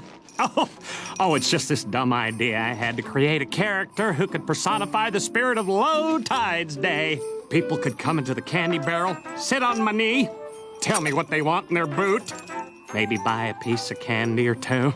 I don't know. I guess nobody believes in clever marketing anymore. Flapjack has one opportunity to ask the spirit of low tidings for anything he wants, but he decides to wish for Knuckles to get presents instead. Out of everything in the world, he just wants his captain to be safe. For those of you who haven't seen this show, or maybe you've just seen the clips, you may think it looks funny, but would get annoying pretty fast. There are a lot of shows out there with a similar abrasive character and grotesque situations, but most of them are missing that one thing that makes this show work. Flapjack. The child is so pure of heart that nothing in this awful town could ever corrupt his adventurous spirit. No wonder the creator of Adventure Time started on this show. Anyway, night turns into day as Lollipop Deck narrates that a low tides day miracle could still happen, as a human-looking Poseidon figure lowers the tide. And by human-looking, I don't mean he looks like, I mean they painted a real guy. I love this show. I love animation, quite honestly. The excited townsfolk awake to check their boots for the low tidings day present, where Knuckles checks his and... It's empty. Hey, fellas. But Flapjack thinks the best of his captain. He deduces that there's a hole in his boot, so his present must have just fallen out. He hugs Knuckles and takes a leap of faith off the dock. After abandoning his role as an impartial narrator because of the spirit of the holiday, Lollipop Deck gives up his bucket so the adventurers can float down safely. But the 6 to 8 mermen float down after them using their giant sack, but they can't move very well. Hey, boys, wanna borrow these? All it takes is a little taunting as the 6 to 8 mermen slap themselves together to create a form of Merman Voltron.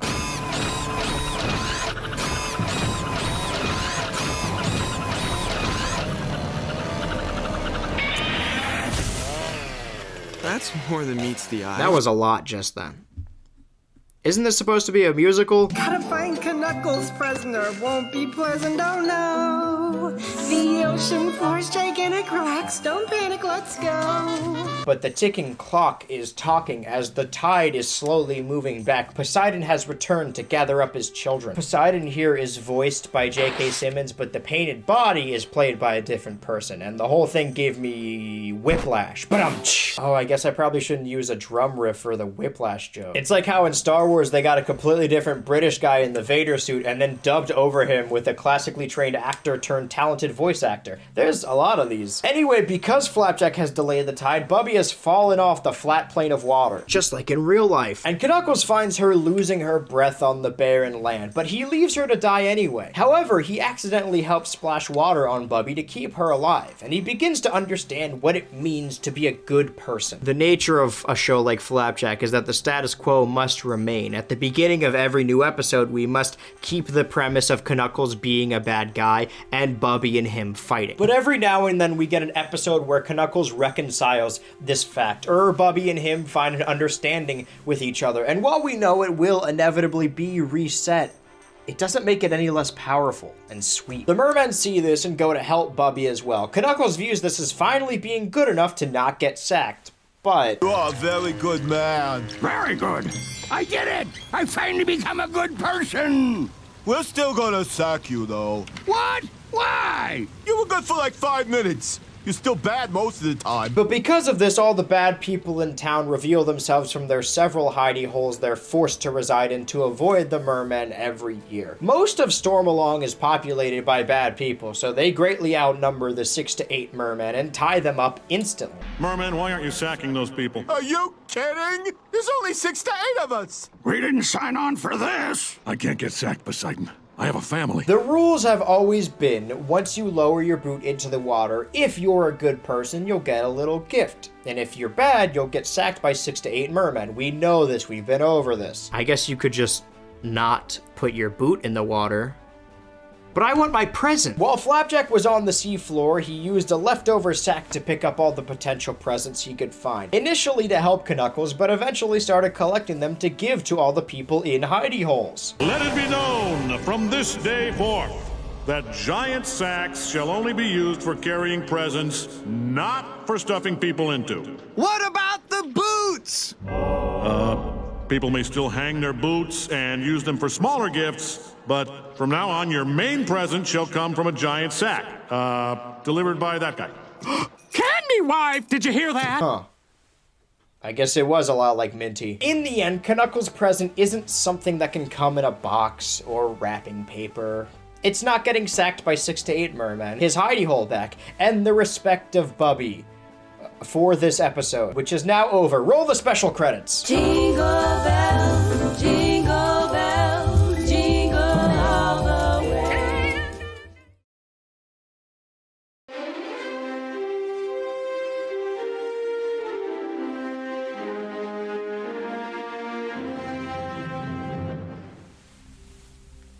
Well, we've already covered 2 Christmas special episodes. Was the last one kind of cheating? Sure, but it's my show. I already talked about 2 of the 3 most requested musical episodes in My Little Pony and Batman. They're not even really requests as much as they are just the most popular musical episodes. Like, if you look at Watch Mojo's most bestest musical episodes, they will be on the list. We don't want to hear about a dumb children's show for dumb children. We need more depth. Well, I'm just happy to be here. Hey, you guys can't talk to me like that. Which transitions perfectly into, I didn't finish enough Scrubs to talk about that episode. Aw, man. Oh me, oh my, a lovely day is dawning. Oh, what a joy, I didn't wake up dead. So I can go to school and then resume my yawning. And get my sleep in class instead of in my bed. I've always been a big 3 Kids Network kind of guy, maybe including the Hub and then obviously Adult Swim as well. All the Fox shows I never watched on the actual Fox channel, and TBS is all Friends reruns anyway. Not to make anyone here feel old, but MTV was a little before my time. I've only ever talked about that network in the context of hokey wrestling shows, which I intend to keep doing. But for a decent stint, they did have one of the best rosters of animated shows, and at the top of that was, of course, Wonder Chosen. Sorry, Beavis and Butthead, but then they spun off into Daria, so that's close enough. In a weird way, so did Hank Hill. So I watched all of Daria seasons 1 and 2 for this video, for the first time in my life. And like Batman and Pony, I do have a lot to say about the show as a whole. The difference here is that my thoughts on the show actually tie in perfectly to the musical episode itself. So it would just be better to see what I feel in the context of this episode's structure. Because despite the show being named after its main character, a character who got so popular in a different show that she got her own spin-off, I find her the least interesting and entertaining out of the entire cast. That's not to say that she isn't either of those things, because I don't hate her, just compared to every other named character. She's my least favorite, I guess. Musical numbers are fun and all, but the nerds who properly understand musicals know that they are an expression of character. Which is why the opening song is sung by the family, excited for another day in suburbia, while Daria sings about how her life sucks or whatever. Oh, that's great. The toast is cold. What tales of nothing will unfold here on this same old morning in the burbs. I've heard a lot of praise from this episode, but I was a little worried early on because once the kids get to school, the shallow characters are putting their heart and soul into singing, and all the characters Daria finds tolerable are just sing-talking. I thought we were gonna get the dreaded episode where the protagonist is like, why is everyone breaking into song? This is so silly and dumb. And in her potential defense, musicals are both of those things. But you can't make a musical episode if you're not earnest. If you half-ass it and turn up your nose, then nobody's happy. And I'll admit, like my feelings towards the characters, early on the show seemed like it was just an ivory tower to which Daria, the only smart child, can throw barbs down from. I understand the era in which this was made. There really wasn't anything like this show, which is why it meant so much to so many people. And I still think the institution of school is fucking stupid. It's dumb. But I used to be this character. I think a lot of people seem to miss that Daria is a teenager and thus not to be really idolized. Growing up is realizing that most people are popular because they're pleasant to be around. And jocks aren't inherently dumb. And even then, the dumb characters in the show aren't even mean. They don't bully anyone, they just aren't very smart, which is totally fine. The show has kind of had Daria reconcile with her antagonistic behavior before, so I thought this season 3 premise was going to go deep because the quote dumb or quote vapid characters are the only ones going full throttle into song. X-Files says this is just the sneaky way the authorities create like a natural disaster thing to cover up the real reason the game's canceled. I mean, big game, big storm, coincidence? Well, we're not falling for their line. I may be cringe and dumb, but I am free, Daria. But that's not exactly what happens. The song starts because there's a hurricane warning, and now the town must stay safe in their homes. So of course they all panic. I've got a way to make you glad. We'll go off to some other place. Hey, that's cool, babe. Let's go suck face. You see what I mean? How am I supposed to hate this guy when he's belting out like this? My perception changes a little when Daria and her friend Jane actually begin to lean into the music, allowing the song to overtake them, like a deadly virus. But they still just kind of sing talk about wanting the town to blow away, so witty and sardonic. What will this kooky kid say next? Before they can leave the roof, in an act of chivalry, Jake? I think his name is Jake, accidentally bumps a wooden door stopper out of place and traps him, his girlfriend, and the sardonic teens up on the roof of the school on the crux of a hurricane. In the eye of a hurricane. The song ends in a bombastic manner, marking the point where Daria and Jane stop fighting it and let the music move their emotions. Cut to bumper. I think we're on the cusp of a Buffy situation here, where the episode can't really be fully enjoyed if you haven't seen the rest of the show. Boy, am I glad I watched the first 2 seasons.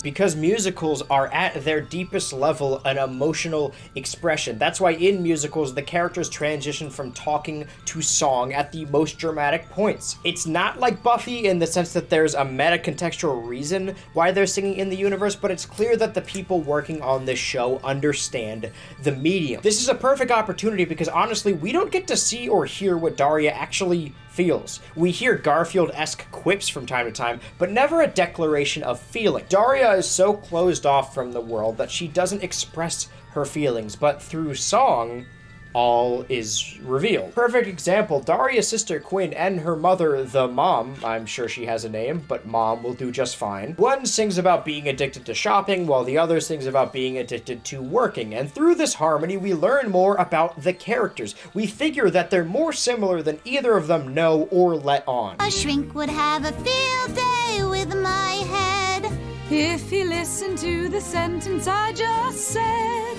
Obsessive kids and moms just might be ticking bombs. So I'll keep it to myself instead. Despite these little glimpses of something sweet, the family is dysfunctional. The next song we get is a rock throwback where the dad, overcome with rage, screams at people on the road. Quit swearing like a drunkard and get right with the Lord. We're a very moral family with a baby on board. And I say, God damn it!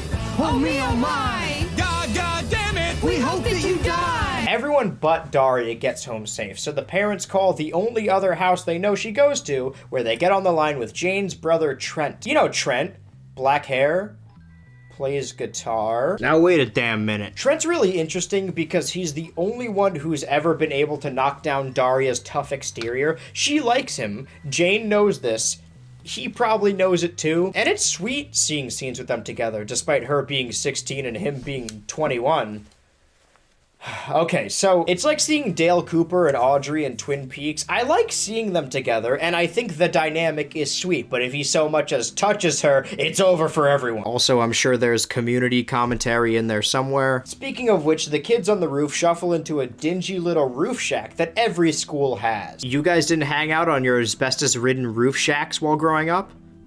It was a rite of passage. More asbestos for me. But what I was getting at is that the sardonic barrier is dropped here for the growth of genuine concern. Our families and friends, busy saving their rear ends, may have overlooked an absent teen or two. But by now they're catching on that too well-liked kids are gone. Whatever you're paying this man, pay him even more. I already loved this character, but he just keeps putting his whole jocosy into this performance. Did you know that technically I get paid to write these scripts? In reality, I'm the judgy one. I thought the episode would be an edgy scoffing of musicals, but like the show itself, it does have a heart hidden underneath. Anyway, dad and mom fight over modern gender roles in the context of saving Daria. Somebody better call the mountain goats. Hey-oh, I hope I cut myself shaving tomorrow. I hope it bleeds all day long. I've been watching Moral Oral again, if you couldn't tell by the 2 jokes. I can show that I care, I can cry, I can share, got my brain in a sensitive world. But please tell me why being such a modern guy makes me feel like a bearded girl. I guess that's not manly. It's very funny, conceptually, for the two men to sing about how much they dislike talking about their feelings while breaking into song, which is arguably the biggest display of honest feelings. Why would I go to therapy when I could just sing at strangers on the street? I would be remiss if I didn't mention how the episode looked. Daria is a very dialogue-focused show, so up until this point, what people would call stilted animation hasn't been a problem. It just looks simultaneously funny and creepy when the characters quickly snap into place like a Smiling Friends character.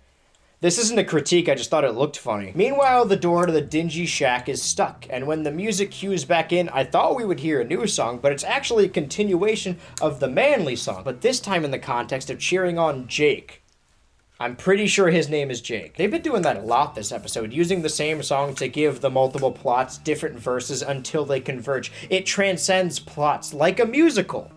Like a genie. The big wet rainstorm's over, we're happy we're still here. The big wet rainstorm's over, the end came very near. We didn't die with Brittany, instead we got to sit and see Kevin's headache mightily. Oh, babe.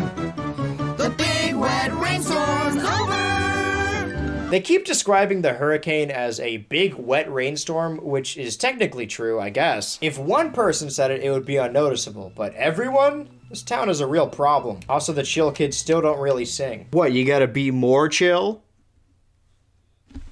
The Manly men crash their car into a tree because of how manly they are, but they do find Jane and Daria safe and sound and are relieved, which is touching not only to the audience, but to the girls as well. The two teens who believe that the world is uncaring and nothing matters actually mattered to the most closed-off members of their families. Trent, you better get your hands on. Even Quinn is relieved. Despite butting heads in nearly every episode, they're still sisters. The show may not be overly hilarious or add any meaningful social commentary beyond the 90s, which is totally fine. I'm sure it was groundbreaking at the time, and it isn't fair to judge it by modern conventions. The show gets by because of its heart. Like all the shows I was recommended for this video, it took me a while to get into them, but Daria might be worth finishing. Maybe. Today was strange in extremes, and that's put lightly. And yet it started out so dull and pretty dumb. And so this feeling I don't feel slightly. It's the hope that tomorrow will come and another weird morning. Yes, a dawning. An exciting new day a borning. No need for a Surgeon General's warning. Morning, morning, it's morning, morning, morning in the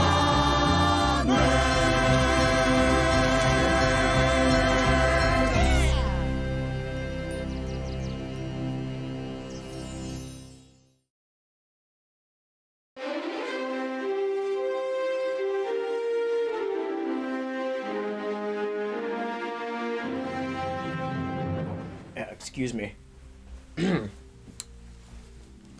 So I may have lied a little bit earlier. Daria isn't actually the only MTV animated show I've seen.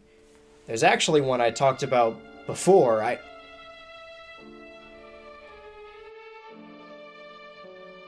Do you see that? It's like I know something's there. Some presence, but I can't see it. That was... Sorry, I know I said no more distractions, but now I gotta present the award for... Actually, that's kind of rude that you guys interrupted me last time, but didn't answer me when I... You know what? Whatever. Time to present the award for Time is a Flat Circle. These aren't even award titles. This is my chance to finally get onto Hollywood's A-list. This is my chance to make out with Joan in front of an audience. This is my chance to be an undervalued production designer. This is our chance to be famous uncredited background dancers. The last time we held this ceremony, I talked about a number of properties. I talked about Total Drama, Adventure Time, Futurama, Guardians of the Galaxy, Spider-Verse, Always Sunny. But this is 2023. Let's see what new things have come out. That's what I thought. For no reason in particular, just want to put this clip from the last award show here. What else is there to say? Great episode, okay music. If they do another one in the reboot, I hope the songs are spread out more. I know people are upset about the idea of Chris Pratt playing Mario, and that makes sense, but the idea of a potential musical movie starring both Jack Black and Charlie Day, that sounds fantastic to me. Now, I know I had nothing to do with this happening, but I also know I had nothing to do with El Tigre getting a Nick Brawl too. I'm still gonna take credit for it. Also, killing Pibby, I guess. That's literally shooting the messenger. The Clone High reboot has been in development for a while now, and honestly, with the way Warner Bros. Was going, I didn't think it would ever actually come out. But then we got a trailer and an announced date, and the fear of it never coming out left, as a new fear entered the fray.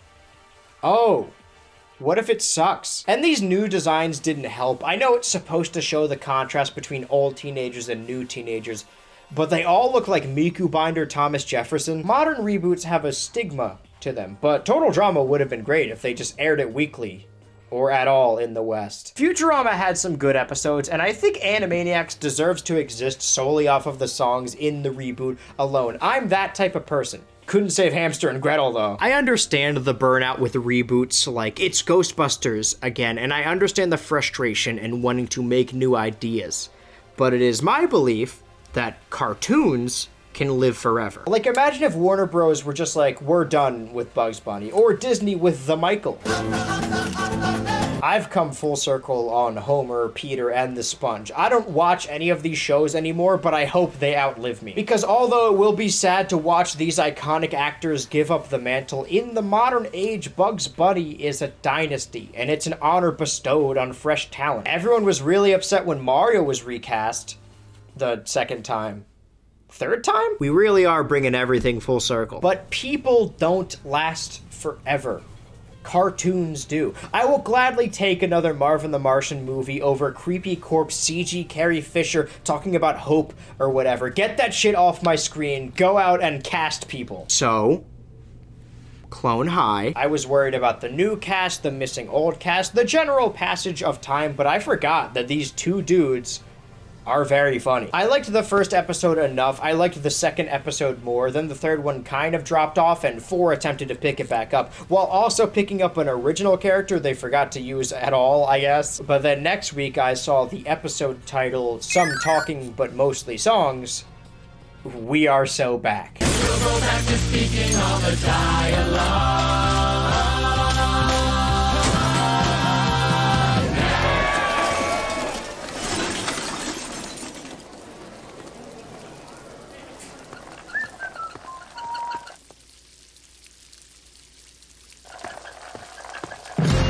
The Clone Teens' favorite teen drama show, Tropical Hospital, is apparently scouting for non-union kids. And they're coming to their town soon. New student Harriet wants to put on Twister the Game the Musical, a musical about the game Twister and not the movie. And she wants JFK and Joan to be the leads because they already have such white, hot sexual energy. We are white and hot. Oh yeah, Joan and JFK are like a thing this season. We'll get more into Abe's spot later. JFK is initially torn because he thinks a jock can't do theater, which if you've ever been to any high school show, you know is not true. They love putting himbos on stage. But Joan is then torn because she hates musicals, which perfectly transitions into the first musical number that I already showed a bunch. This is just the opening with clones singing around the school, but once the episode gets into motion, it officially becomes another musical about putting on a musical. Not only did I talk about Clone High 2 years ago, but I also talked about The Nightman Cometh. What I would say is probably the best musical episode about putting on a musical. There's not some magical force outside of the story that's making these clones break into song, like Pony or Daria. Also no Neil Patrick Harris making them sing. Or a peanut-headed child.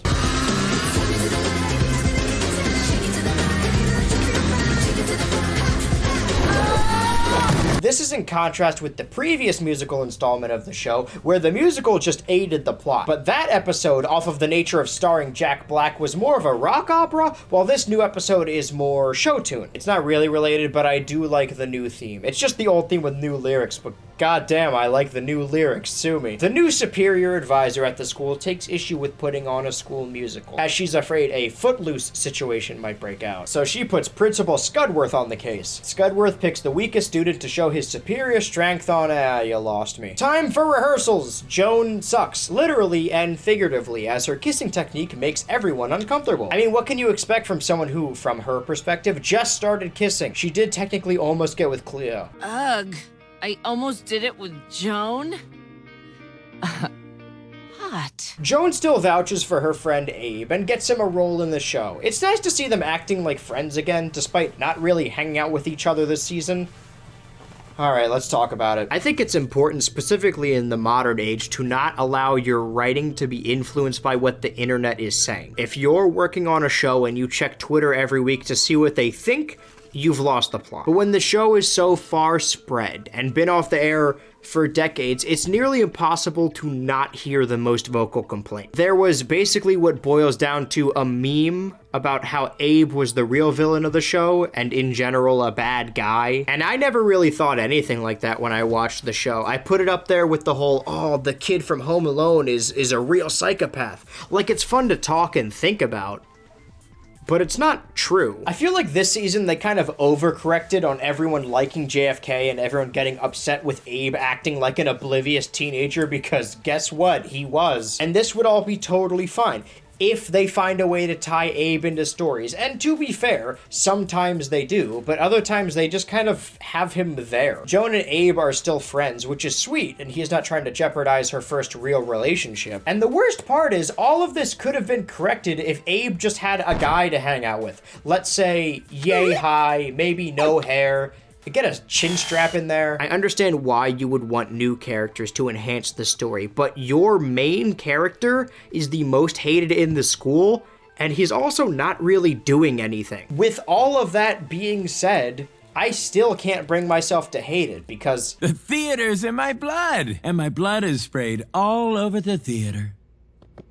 It's still so goddamn funny. I knew I wanted to talk about another episode that's a musical about putting on a musical. Home Movies and The Brack Show both got really close, but then this one fell right into my lap. Hey look, we got a group of background dancers made up of all the characters that don't have anything to do. One of which is an original main character, and another is one you created for this season. Dick-ass Abe flexes his dick-ass superiority on them, so what better time to get a song explaining the peanut gallery's feelings? 'Cause you got that white guy confidence that comes with lower levels of melanin. A life of systemic structural advantages can make you think you're amazing when you're average.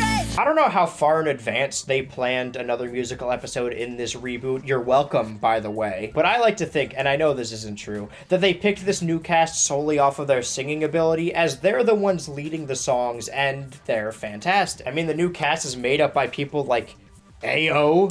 What a fucking year. Joan of Arc keeps running multiple ideas by Harriet, who is too nice to turn any of them down, thus warping her vision of the show. The one she does contest sends Joan into a self-hating spiral. You would think this is guilt-tripping, but have you seen the way she kisses? Her self-esteem is in the toilet. I know people in real life that would kiss the ground she walks on just to get a chance to talk to her. The background whatevers try to steal Abe's sweat to harness his unearned confidence. You've lost me again. While Scudworth stages a Jonathan Majors fight breakup to show the clones his superior intellect and strength. He may be lying, but his heart is in the right place. He's just trying to warn these children about the dangers of musical theater. I wish I had someone like this when I was young. Perfect example, Joan truly puts her soul into this project. It just so happens that her soul is all fucked up and weird. Harriet finally stands up for herself to fix her sexy, dumb show. On a show built on the back of being a parody of dumb teen dramas. Not to say that there aren't equally dumb modern teen dramas. It's nice to see a character that sees the value in dumb, schlocky fun, that has no substance and is stupid and dumb. I don't watch Power Slap to think. Nobody on the show is thinking. It boils over when they fight over JFK. Joan is out of the show and she wants to take her boyf with her, but Harriet needs him because he's apparently the only one doing a good job. I don't want my rant to get the wrong idea across. I miss Abe, but I still recognize JFK as the best character. Ironically, after what I just said, this show could actually benefit from Adaria. Boy, I sure hope things don't get any weirder than they are right now. Vegas, baby! Golden parachute! Storming the Capitol! Eventually, everyone starts fighting because when your emotions get too strong to talk, you sing. When they get too strong to sing, you dance. And when they get too strong to dance, you beat the fuck out of each other. I tried to be supportive, like the principal in High School Musical. But then you go all footloose, like in the film Can't Hardly Wait! What is this, a BH Ultra video? Joan still believes she's in the right, but upon being compared to JFK and seeing a very heavy-handed quiche comparison... I'd swim through a lake full of water for these cakes. That's the only thing that would put out the raging fire in my belly for these cakes. That's an odd thing to say. She also calls the gross quiche, and by extension her version of the play, flavorless and hard to swallow. And actually, I'm gonna defend Joan here. Hard to swallow, sure, but not flavorless. It's just a flavor people don't normally want. That's where we get the term acquired taste. I do understand wanting to turn your brain off and consume slop when it comes to shitty reality shows, but I can't stand when people extend that to actual television. Aw man, when did The Boys get so political? When the show fucking started, man. Whose side am I even on here? Another new character, Frida, tells the dancing extras that they can't have unearned confidence. They need to practice. Not because practice makes perfect, but because practice makes progress. That's actually a really sweet and fantastic point. Who are you guys again? In a huge public display, Joan both apologized to Harriet and shows how sorry she is by getting everyone to put on the play she always wanted. She realizes she was never a good fit for Right Hand on Blue. But Harriet is. Evidently, this means her character has to kiss JFK's character, which Joan assures them is fine because it's just their characters. And she says she doesn't like musicals. My heart only belongs to you, as do my lips. And my unmentionables, which I'll mention now. My penis, my testicles, my area between my penis and my testicles. The rest of most of the episode is the actual show. Abe nails his lines, like always, and the background dancers do the part of the dance they bothered to remember. Well, it seems like everyone's plots for this episode are wrapping up. Let's see where this show goes. I've never kissed anyone who is quite like you, but my heart is telling me to plant my upper and lower lips on blue.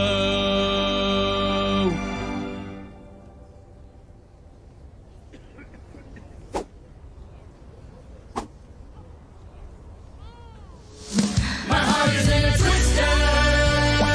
Although I have been pretty hard on the reboot, or maybe just this stint of episodes, but I think something they do better than the original are the guest stars. As cool as Jack Black and Marilyn...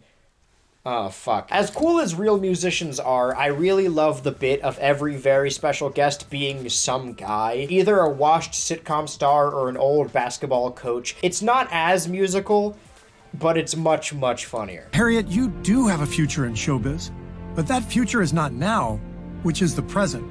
But before you know it, your present will be your past, and the future will be your present. And that's when you'll be in Hollywood. I now see why you do sports and not writing, sir. Thank you.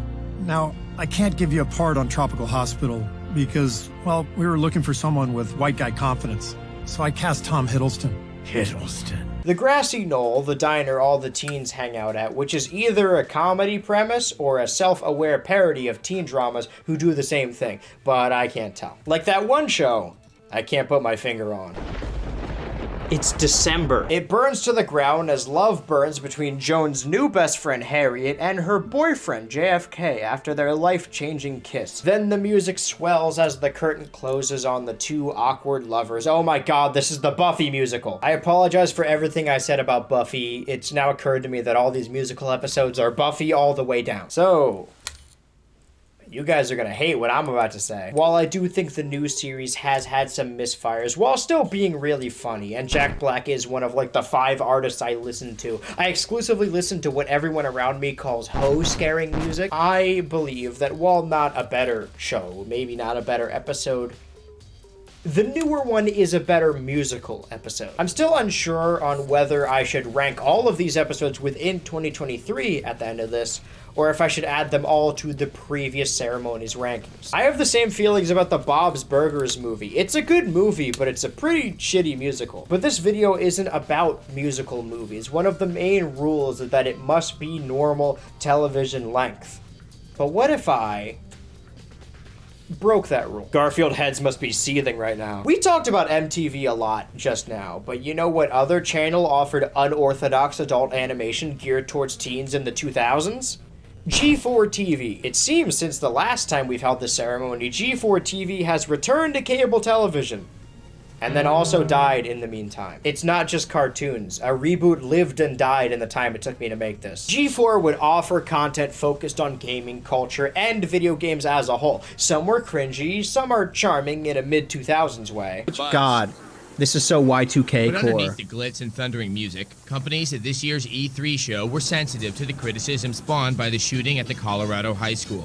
Excuse me? While the program doesn't hold up nearly as well, it would be a mistake to not shed light on the impact it had on the internet as a whole. Early internet projects like Cinemassacre, Screw Attack, Inside Gaming all owe their existence to G4 programming. If you follow the family tree downward, we can even see flashes of our most recent entertaining modern gamers. So they thought 2021 was the perfect time to bring this channel back, to show modern gamers that they may be old, but they're not dead yet. Anymore. Most of their detractors and peoples whose memory goes back farther than 5 minutes predicted this would end horribly, as G4 died in the first place because of content on the internet and its refusal to adapt. And while all the modern content I've seen from them has been clips from Germa fan cams, I'm sure these new shows had their own dedicated fans. I wanted to do more research beyond it just being a bad idea, like what factually went wrong, but all I could find were videos that said, look at this SJW having a public meltdown about sexism. Anita Sarkeesian has truly struck again. So I'm going to trust none of those, but I'm more interested in what they were airing on TV. While cable is dying off faster and faster in the 20s, I think it's cool to check in on what forms of branding and blocks they're trying to compete with the internet, only to find out that they landed on just airing internet content on television. I love watching the new episode of The Owl House, only to be interrupted with commercials of year-old Markiplier moments. And while cable TV is still technically a dying medium, it's still cool whenever a YouTuber makes that crossover. It seems more and more on this website that everyone is always at each other's throats or trying to expose one another, when I think we should celebrate these accolades, no matter how bad Lily Singh's show was. For those of you who may be picking up what I'm putting down, I'm talking about G4 airing YouTubers' content. You may have some questions. Did this special air on cable television? Well, no, but the average episode length for these YouTube videos turned TV episodes were about an hour, as is this special. But if that doesn't do it for you, all I can tell you is, it's my video, and I want to talk about a YouTuber who managed to pull off a musical episode. Which brings us the award for the only thing G4 Reboot gave us. That's so epic. I shouldn't dwell. I've got no sex to sell. Take them all and distribute them, and you're spreading we play. It's a swell, these extra copies, extra ban you from hell. I've got a Flink Smash to play every single day.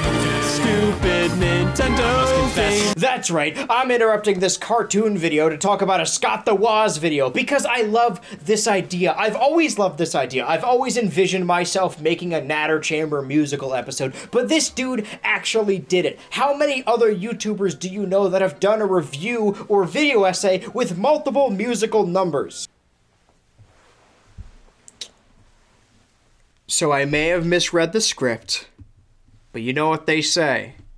The review must go on. I thought I would really have to scramble to throw this fit together, only come to find out that I'm already basically dressed like the Nostalgia Critic, I just needed the hat. Scott the Woz in Borderline Forever marked the 200th episode in the Scott the Woz franchise, and this isn't your normal everyday video, it is a goddamn production. The opening credits make that abundantly clear. And let me tell you, this isn't just a YouTuber talking over some songs, they got a little something called a motif. Composers Garrett Williamson and Nicholas Carr, masters of their craft who deserve just as much recognition, managed to make music that not only fits the scene but also implements what was originally the theme affiliated with Scott the Woz, Breakout. The episode opens with an instructional video played on a VHS tape. Analog horror has kind of been a double-edged sword, where some of it's kind of fun, but as someone who actually finds the static quite pleasing, it's annoying to see everyone refer to it as analog horror-esque. Scott breaks down every game review, if not every YouTube video to its core, while a bunch of other YouTubers watch intently. Why am I praising this? This is just another cheap tactic to pop the boys. You'd never catch me giving a bunch of other people cameos in my video. You truly play video games if you can say f about them. And if you aren't willing to say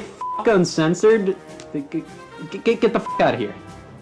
Duly noted. Alright, that's enough showing respect to your contemporaries and bringing others along with you in funny moments. Give me the music! But it's their loss, for they got no spare time to waste. This is something I know we should all embrace. I'm on a quest. I may not have watched every episode in a row leading up to this video, but I have seen all the episodes prior. I've already talked about the attention to detail in the music, but what about the set design? There's references to previous episodes all over the place. He even name drops Fat Tuesday. I'm more of a Come Tuesday guy myself. We see the cavalcade of Scott's characters at his door and the breakdown of the song. I mean, we got classics like Vegan, Target Employee, Celibacy, Gex the Gecko. I'm not being ironic. These guys are iconic in their own right. I've seen actual TV shows with less likable casts. Oh wait, sorry, I forgot. For this to work, it does have to count as a TV show. I retract my statement. Stupid NES games like River City Ransom, Donkey Kong Jr. Math, Mario 2. Fun little fact about Mario 2 you might not know. Did you know that this game is actually just a reskin of a Japanese-only game? Mario 2 The Lost Levels? Even Where's Waldo? Finally, I have an excuse to talk about the musical video. Again, Wenda, my mother warned me. Not just the NES, but the Super Nintendo, Game Boy, Nintendo 64, Game Boy Color, and Advanced GameCube, DS, Wii, 3DS. The other one. Oh shit, Scott the Woz, Wii U. And halfway through, we get our call to action, crossing the threshold and the act break.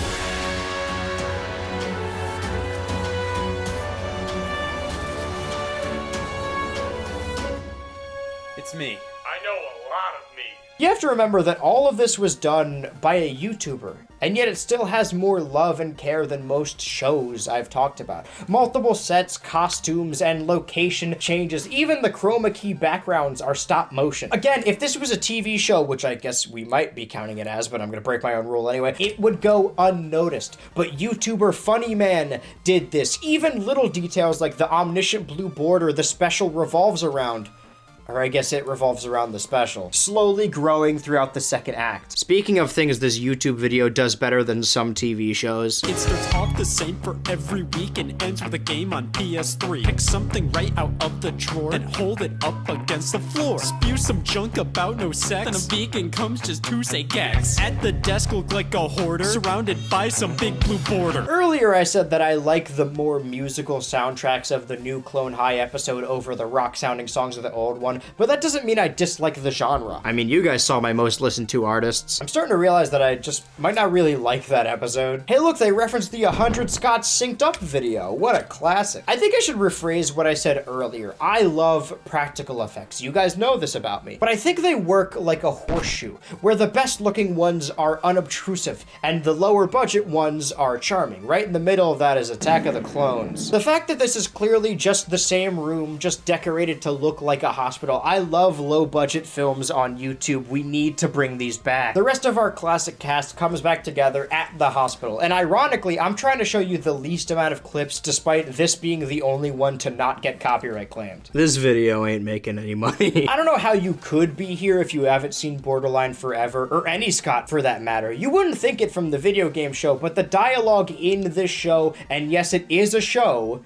is top-notch. We've gotta alert the officials!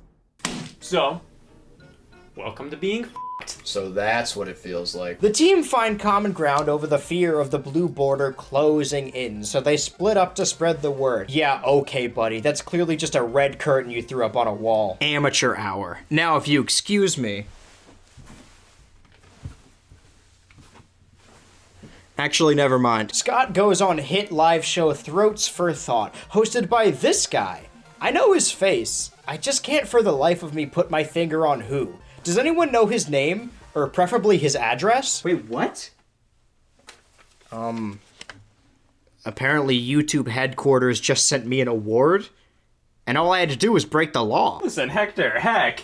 May I call you Hell? May I call you There's this thing that happened with Invader Zim and to a lesser extent Adventure Time, where the show was groundbreaking at the time, but ever since the whole lol so random bit has been drove into the ground and memed to shit, you kind of have to watch the show in a bubble. All that to say, in the year 2023, from here on out, Scott the Woz is the only one allowed to make Ohio jokes from here on out, alright? You guys ruined it. It's not funny any... Huh? This time I got an award from Twitch. Kai Sinat, Riz is up yet, Phantom Tax. I'd like to thank Jesus. Like, who does this guy think he is? We see even more YouTubers getting suffocated by this ever-growing border, technically making Lin Cara the man who's appeared in the most musical YouTube videos. Try whipping that one out of bar trivia. It's up to Team Fucked to save the day, and if I wanted to avoid showing as much content so that you would seek it out yourself, and I could hypothetically only use one snippet to show you everything I love about this episode, it would be now. Up and unite, our strength combined can take the fight, because it's up to us, and with some luck we'll watch the border's demise. And if unaware before, prepare yourself, cause this is war. There's not much time before we incline level borderline.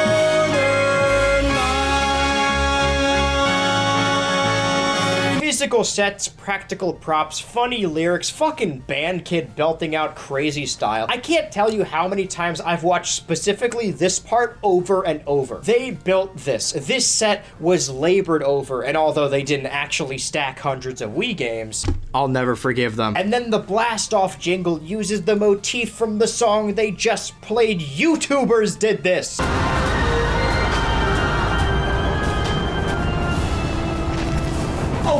This atmosphere! Hello, please? Yeah. Yeah, that's space. You don't think the whole YouTuber piloting a spaceship to review games or cartoons is a little overdone? God, I hope not, or else I'd be out of a job. But Team Fucked's ship is confronted by Brett Favre, and they have to fight off the Green Bay Packers. Guys, I know we're trying to mitigate our tropes here, but we can't let it affect who we are. The only way we're gonna win here is by being the best us we can be. There's one thing I hate more than the Green Bay Packers. It's sex. Honestly, deep down, I've always felt like I've been a Wendy's employee. Well, I've always been a vegan.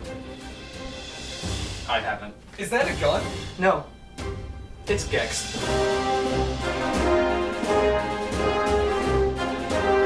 Now I know how all those Kick-Assia fans felt. I think it would have been more impactful if I wasn't wearing this, but they're all saved by Brett Favre's longtime space rival, Vince Young. Team Fucked has to land on the blue space border, and while it is clearly in front of a green screen, the background has its own artistic merits. Scott takes down the border with a bunch of copies of Madden. This truly is the modern-day Scott Pilgrim.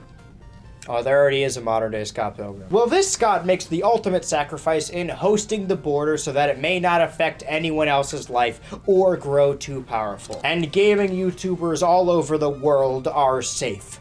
Thank God. And now, I still don't know if it's reprise or reprise. I wrote both of them exactly the same in my script, and I still knew what I meant. We save the world from a blue border quirl. I just have to live with it for the whole rest of my days. It's a lot, but you've been taught this thing is worse than you thought. But there's one small thing that makes it all okay. Stupid Nintendo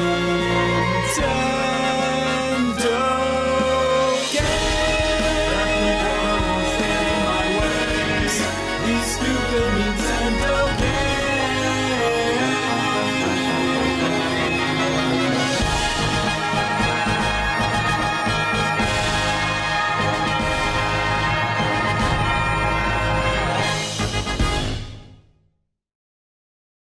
You know something is truly fantastic and transcendent when it manages to change the prevailing opinion of an entire medium. I don't actually dislike The Critic, I just wanted to do this visual gag, but it's a solid comparison. The internet at large have critiqued the invasive use of characters and plot lines in what was supposed to be a movie review, making every appearance of lore in a video immediately cringe due to the comparison. And while I agree there's a conversation to be had about balancing between the two of them. I don't think YouTubers telling stories and having side characters is intrinsically awful. My favorite Scott the Woz video of all time doesn't have anything to do with the video game. It's just a court proceeding. This dude managed to make people watch sketch comedy on YouTube in 2020. If you asked me what my favorite video was when I was like 15, I would tell you it's green and pink morph suits rolling around a field. And then I would dump the entire lore on you. I'm not just talking about this episode because it's funny or musically packed. I'm talking about it to show you that YouTuber lore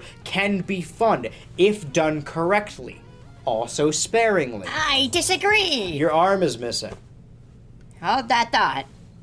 He's ruining this video. I don't even feel bad. I do feel a little bad. I do miss him being out here, though. What was I talking about? Practical effects. It's punishing us. Didn't you used to have a guy inside you? Like, yay short. He looked 40 years old. That was weird. Man, puppets are creepy. So, boy, am I glad that's over. I always feel so awkward talking about other YouTubers. Not because I don't think they can't make fantastic stuff. It just feels so distant from television. I gave that one a pass because it's the only show to successfully transition into a TV show. Anyway, presenting the award for the only other show to successfully transition into a TV show. You know, I did actually expect that one. Memories of his overcoat, something he wore when he went outside. Memories of me going outside, all by myself for a walk outside. Memories of me finding the shovel that we left outside. Memories help me remember him, the things he did, the life we lived. Memories help me remember him, things he did, the life we lived. Okay, so since we're in the sharing circle, one thing about me is after being afraid of everything as a small child, I got really into YouTube horror in my preteens. Despite loving Christmas more than every holiday, as you can tell, I am a spooky bitch at heart. I could talk about these legends for hours, and I will. July 29th, 2011, the soon-to-be viral sensation Don't Hug Me, I'm Scared is uploaded to YouTube, where it now sits at 76 million views. We don't know a whole lot about this project, but it's likely it was meant to be a one-off, and the team never expected the video to take off the way it did. Because of this, 2014 started off with the second episode, Time, starring this clock fellow singing a song about time, and was posted to the channel, along with 2 Kickstarter videos only 2 months later. And 2014 would end off on Halloween with episode 3, starring this bug guy singing a song about love. People talk about the early 2010s in creepypasta or the modern age of mascot horror, but 2014 was kind of popping off when it came to internet horror. Too Many Cooks was uploaded 1 week after Don't Hug Me, I'm Scared 3. March 2015, episode 4 was posted on YouTube and starred this computery guy singing a song about internet safety. Every new episode was a huge event. These installments barely capped out at an average 5 minutes each, and yet the fans grasped at every straw they could, theorizing on what the overarching plot could be, giving these characters agreed upon names despite never being stated. Where the fuck did Harry come from? Attributing characteristics to all the main ones and teachers, despite them showing very little. Basically, the internet was creating lovable and iconic people out of plot-serving characters just there to ask questions and be victims. That's not to say that these weren't fantastic videos, because they were. I repeat myself, but the fact that YouTubers managed to do this for YouTube, we just don't really see things like this anymore. Probably because YouTube would shoot you out of a cannon if they saw even a drop of blood. I understand the purpose of content warnings. I really do. But that kind of ruins the whole point. The original video was meant to be shocking. Kids watching creepy internet videos wasn't a dystopian nightmare. It was a rite of passage, damn it. I'm pretty certain I'm gonna cut out the whole pony rant I went on before, so this is probably out of context. While we're complaining, the series officially starts at episode 2, where they continued through episode 8. I've seen so many theory videos that try and fit this first episode in this story somewhere, when it was never the intention. The first Don't Hug Me, I'm Scared wasn't made to say anything. It was made to be creepy and shocking, but that doesn't give it any less value as a piece of media. This happens a lot in the internet horror sphere, actually. Too Many Cooks isn't about consumerism or rapid syndication. It's about, oh, wouldn't it be fucked up if this happened? The initial crux was just, what if this thing commonly associated with children was creepy, and now we must constantly suffer the consequences of opening up Pandora's box. October 2015, episode 5, starring this meat man singing about healthy foods, while something sinister starts to seep through. And then June 19th, 2016, Father's Day. I remember exactly where I was when this was uploaded. Not with my father, I can tell you that much. While we do get the appearance of our classic singing teacher, we mostly cut to the red guy in the real world. Due to his little character moments in the YouTube series, and thus the fandom running with it, he's normally attributed with jaded cynicism, but here, in what looks like the real world, he is an outcast for his ideas. In the end, the yellow guy is saved as the red guy literally and figuratively pulls the plug, thus resetting the show and moving the time forward, no longer stuck in the antiquated ways of the past. So we've seen this YouTube show master the art of individual quality episodes while sneaking in sprinkles of something more serialized. Like a show. September 13th, 2018, a new teaser is posted to the Don't Hug Me, I'm Scared YouTube channel titled Wakey Wakey. In collaboration with Super Deluxe, Blink Industries, and Conan O'Brien's production company, Conoco. Unfortunately, the video is no longer up on the channel, so the only footage I could find were from other sources covering it, laying out their own theories on what this new show could be. You see, it's my theory that this new season is going to be about the current political situation in America. The duck is Donald Trump. Alright. We weren't exactly clear on what this meant or even where it would air if it did. I mean, in the meantime, the creators of the series worked on a Gumball episode, so it's not out of their wheelhouse. The pilot for this version of the series, set in Clay Hill, was screened at the 2019 Sundance Film Festival and was never revealed to the general public, making it the only thing scarier than blood and monsters. Lost media. Ooh. It's like jingling keys. All we need now is a VHS filter and we're golden. The only way to watch this original pilot, in theory, is if a very excited fan recorded most of it on their phone, sent it out to people they knew, to where the pilot was recobbled and put on a Google Drive, where some teenager could watch it dozens of times. And I'm not saying I did that, because that would be bad. I am saying it's not lost media, because I have it dedicated to memory. Whenever I would listen to the soundtrack, I would listen to the crisp digital releases of the songs, along with the wakey wakey opening from the pilot with shaky cam and people reacting loudly in the background. Years passed and nothing ever came of this pilot. But from what I remember, it was good. It was funny. But was it a good pitch? Because I love Don't Hug Me, I'm Scared, but those videos never broke 10 minutes, much less 22. Is it even possible for DHMIS to work as a full-length TV show? July 7th, 2020, after lengthy production hell, the British Channel 4 announced they would pick up the series as it apparently wrapped filming in September 2021. A year later, in September 2022, the series was set to be released, but it was delayed by the death of the real-life queen. See, I told you I would cover everything that happened between the last ceremony and now. The lockdowns have ended, by the way.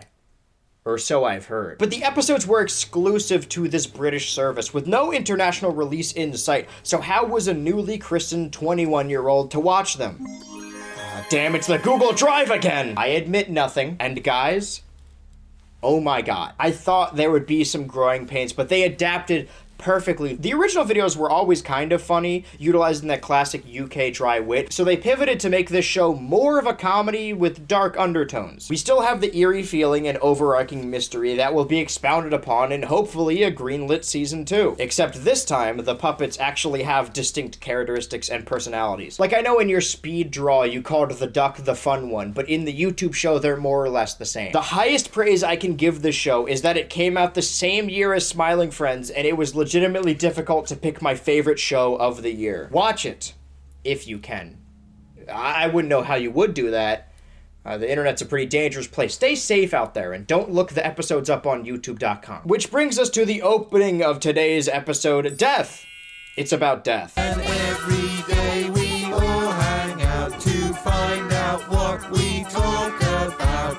I'm a talking crow-like thing. And I am red and made of string. And I'm a yellow pig. The three of them sit in their iconic chairs in their iconic sitting room as the duck learns from the newspaper that he is, in fact, dead. While the yellow guy tries his best to be supportive, the red thing is clearly jealous. He believes he's the one that deserves to be dead. Yeah, you don't even know what it is, so why would I be jealous? Yes, I do. As far back as I can remember, I always knew I deserved to be dead. Just, I'm more the kind of guy that would be dead. A clump of some organ drops out of the duck and rolls towards the middle of the room when a sick stop-motion animation plays of blood seeping into the floorboards as they morph and creak into today's lovely little character, this guy, shaped like a coffin. This wooden fellow makes himself at home and tries to lighten the mood before setting his attention on the dead one, which would be helpful if any of these guys cared about this at all. It's clear they don't understand what death is, but that's what he's here to help them through. First, they need to ensure he's truly dead by doing many things, like checking the ID card, for example. Hey, it's you! Yeah, listen, I just want to check something. I get it. You want to learn all about your identity. Who you are. No, I was more hoping that I was dead. What? Don't be silly. You don't die for ages. Oh. You die in the lake. Huh? I think you drown. Or say step in water. Yeah, whatever. Back in your cupboard. The coffin lets our boys know that it's time for the funeral, and the only way to prepare is through song. Putting my card in the envelope. Washing up plates in the kitchen sink. First you heat up the margarine. Make sure you're using fresh minced beef. Then you need to get the pastry dish. And add a little bit more margarine. We gotta get things ready for the big day. What are we doing? Oh no, it's the funeral. It's the funeral, sorry. I promise the song is longer than this, I just really like that bit. I guess I didn't really talk about the intrinsic musicality of Don't Hug Me, I'm Scared. The original series basically were just elongated music videos with lore. They all revolved around the songs. And while the TV show did a lot to shake things up and adapt, I'm glad they still kept the one song minimum. I mean, even the Gumball episode has a song. God, I wish Gumball did a proper musical. I picked this episode because it exceeds that minimum by a lot. And by a lot, I mean threefold. Fourfold? 3.5, let's move on. The duck has prepared for the funeral. He's had his organs removed and he's in position to be buried. Why does it say David? Huh? That's his name. He's David. What? That's supposed to be your name. What's his name? What, the stone? It doesn't have a name, it's a stone. Right, this is very confusing. Change it to my name then. Well, I can't now. It's already engraved. I can't unchisel it, can I? Why not? I know. Why don't you write David's name on me? Okay, let's crack on, shall we? The best friend must speak for his fallen brethren, and the duck makes a big deal about it being Big Red. I don't know if you know this, but people actually get very heated about which of these puppets is dating which. So a podium appears before him, because nothing beats that feeling of genuine wood. For anyone who thinks this is an elaborate effect, this took me hours to build. This show, this episode, this concept is really funny. At every turn, the characters don't talk like normal people and make a mockery of the whole ceremony. But what makes this show, and even the YouTube videos by extension, so great is the way it tackles complex issues. The graveyard scene is funny and silly, but the following use the strange and fantastic world they live in to vocalize how uncomfortable a death can be. The yellow kid waits in his iconic chair for his friend to come back, and his red buddy, confusingly in his own right, has to explain that he's not coming back. He lives in the hole now. The kitchen is filled with people this felt family has never interacted with, pretending they're so broken up and that they knew David so well, but he wasn't called David. They keep repeating how hard this must be and how much they all miss David, but he wasn't called David. They almost immediately funnel out and gift the primary colors a kit to make a new friend. This is the way things work. The funeral is over. You guys can move on already. But they didn't know him like these guys did. They knew David. It is funny, but it's also the most realistic depiction of a close death and following funeral I've ever seen. People will come up to you and tell you how brave you're being and how now you can heal, but your friend is gone.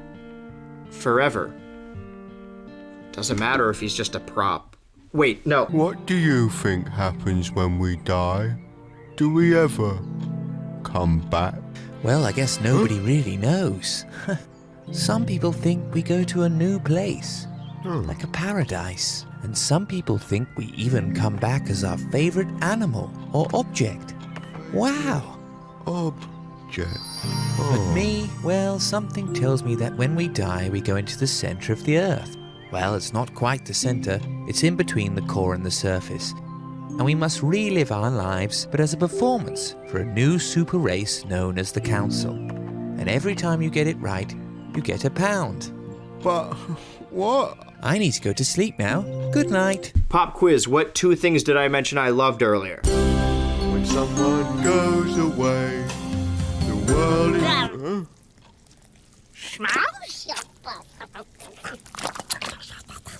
Ugh, claymation. The glob of matter, or flesh, just born into existence, easily slides right into becoming one of the main guys. Red Mass is ready to move forward with his life, but the yellow pig objects. Hang on, this thing? One of the guys? Yeah, one of the main 3 guys around. There's 3 of us. Wait. 3 of us. Look closely, you will see. There's 3 of us. That's not him. There's 3 of us. Hold on, stop it. No, that's not him. You and me. No, not that thing. Yeah, it's basically the same. 3 of us. Just a blob. 3 of us. I feel like I'm saying this a lot, but I'm not counting this as a song. Does anyone other than me actually care about the rules? Speaking of rules, the duck, who's still up and about, isn't really getting the whole death thing. He's doing it all wrong, which is starting to bore him and annoy the wooden boy. While back at the house, the forever boy is simultaneously learning how to talk and the point of existence through a stop-motion musical sequence. Truly, this is everything I could have wanted. The sky is blue and the ocean is too, and when the world spins round, you can see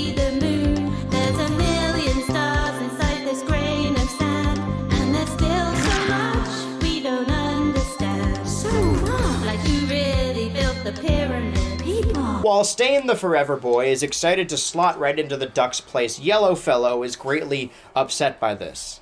I mean, he just died.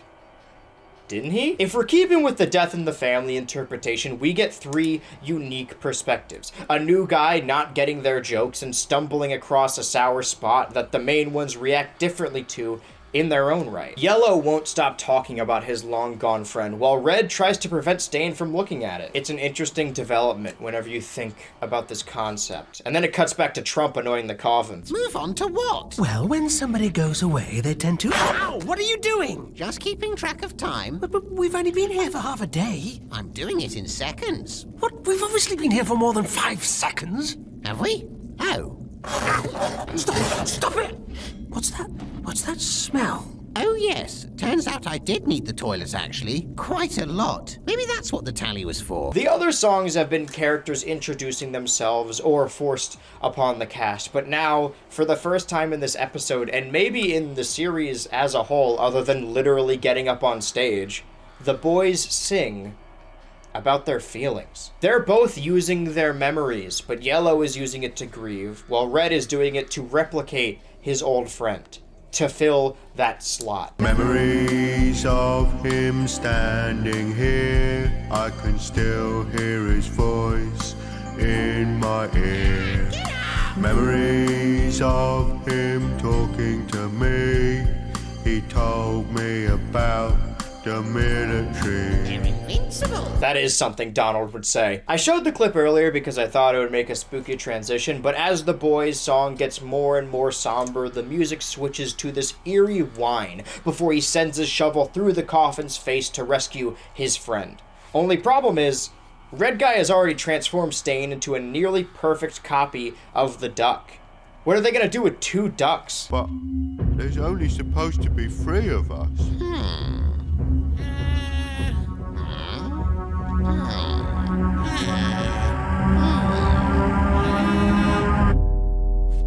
Well, now there's 4 of us. There's 4 of us. There's 4 of us. Look closely, you will see. There's 4 of us.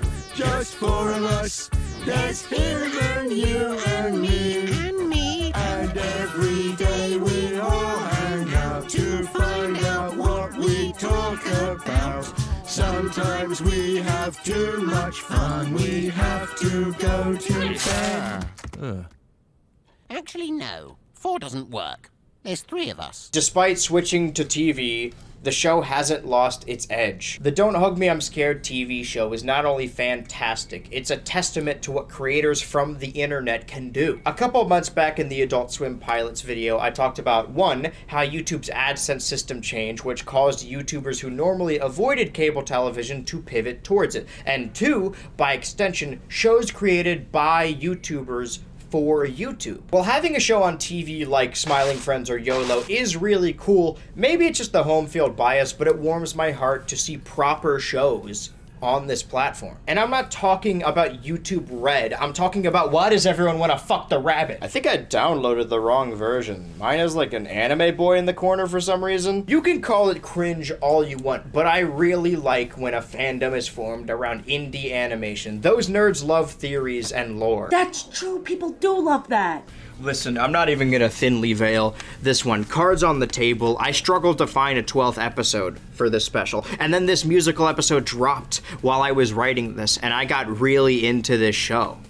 I really want to talk about, wouldn't it be so fricked up if demons swore and had sex? Well, that's reductive. Despite constantly gushing about animation and YouTube, I never really talk about animation on YouTube. But first, we have some ground to cover.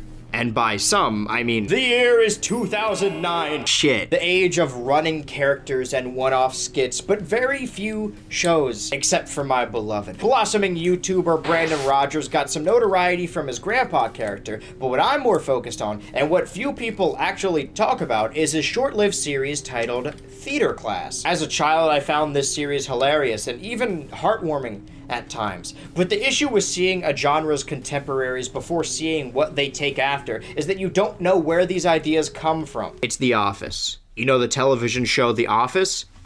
It's that. That's not to say that every mockumentary is copying The Office, but like, it's a theater class. Why are they doing talking heads? That's why I never understood the appeal of Modern Family. Who is interviewing these teenage girls? Theater Class is more about an abrasive leader learning to open his heart up to those who work for him. But even that show was soon forgotten beneath his connected web of other edgy internet characters. I don't want to make assumptions about people I don't know and have never met, but it's clear that The Office inspired his work in many ways. At least that's what I saw. It's just a shame. If only we could get this Michael Scott archetype, a lonely boss who treats his employees like family because he's lonely and feels like he's being used as a novelty by a significant other. What if we could make him a demon? And also a cartoon. 2015, a fan-animated music video for the Kesha song Die Young was posted to YouTube by animator VivziePop. And then 4 years of speed draws later, she uploaded her original animated pilot to the response of millions of views. It spawned fan art and songs, and then covers of those songs, and then fan art drawn to those covers of said songs. This project, this by all accounts gorgeous project, was made entirely by freelance animators, funded mostly by Patreon. It even drew the attention of indie film distributor A24, who soon picked the indie pilot up to make it into a television series. It would be years before we would hear anything else from this pilot, but there were so many new clamoring fans. What's an animator to do? Remember earlier when I said it was strange that Michael Cusack and Justin Roiland basically created the same show they're currently working on for a different service? Well, we have a show about demons in hell that kill people on occasion, and also have/talk about sex, but we can no longer capitalize on this hype. What if we did that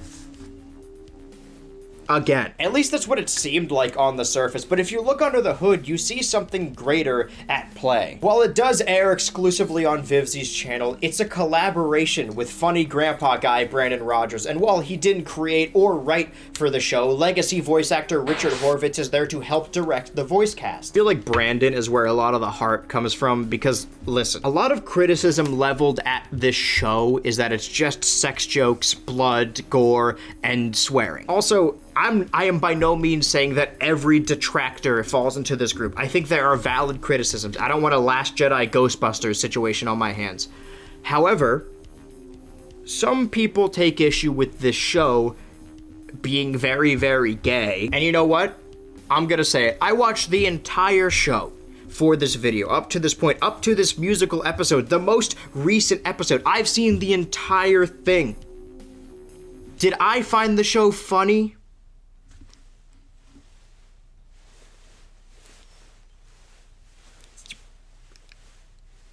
No, I didn't. But I do think it looks gorgeous, the cast kills it, and there are songs in every episode. That's really all it takes for me. What? This is the kind of shit gays like, right? And I think it's got good heart. I don't find any of these characters particularly funny, but I truly do care about them. And I feel like that gives this show enough merit. They can fuck each other as much as they want, as long as they also sing about it. I do feel like a lot of that does have to do with Brandon, and there are storylines present that I remember from his past projects, but Has-Been also had that. So really, I think it's the whole team. People think it's cringy because everything is cringy now. If Invader Zim came out today, you would hate it, and yet I get burned at the stake for saying I like Billy and Mandy more. I want to specify that line is Billy and Mandy Moore, M-O-R-E, and not Mandy Moore. You guys should know this. I talked about how much I love the found family trope when I talked about Community last time. You also know how I feel about blood and sex and gore in my rant previously. If you don't want to see it, that's totally fine.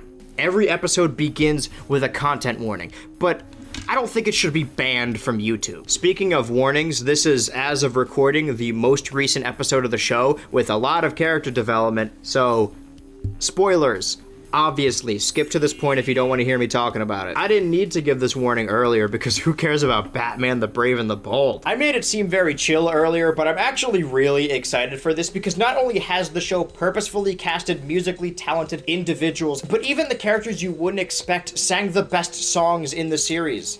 Also, like, they had Kesha in an episode for real. They've added Tony Award winner James Monroe Eagleheart, who played the genie on Broadway from Aladdin. Alex Brightman, known best for his performance of Beetlejuice and Dewey Finn, and most known from me as the guy from the Goosebumps musical. I have exquisite tastes. They got fucking Barrett Wilbert Weed in this bitch, as in Veronica Sawyer, as in the only reason I watched the Mean Girls musical. God, I hope that doesn't have horrifying implications later.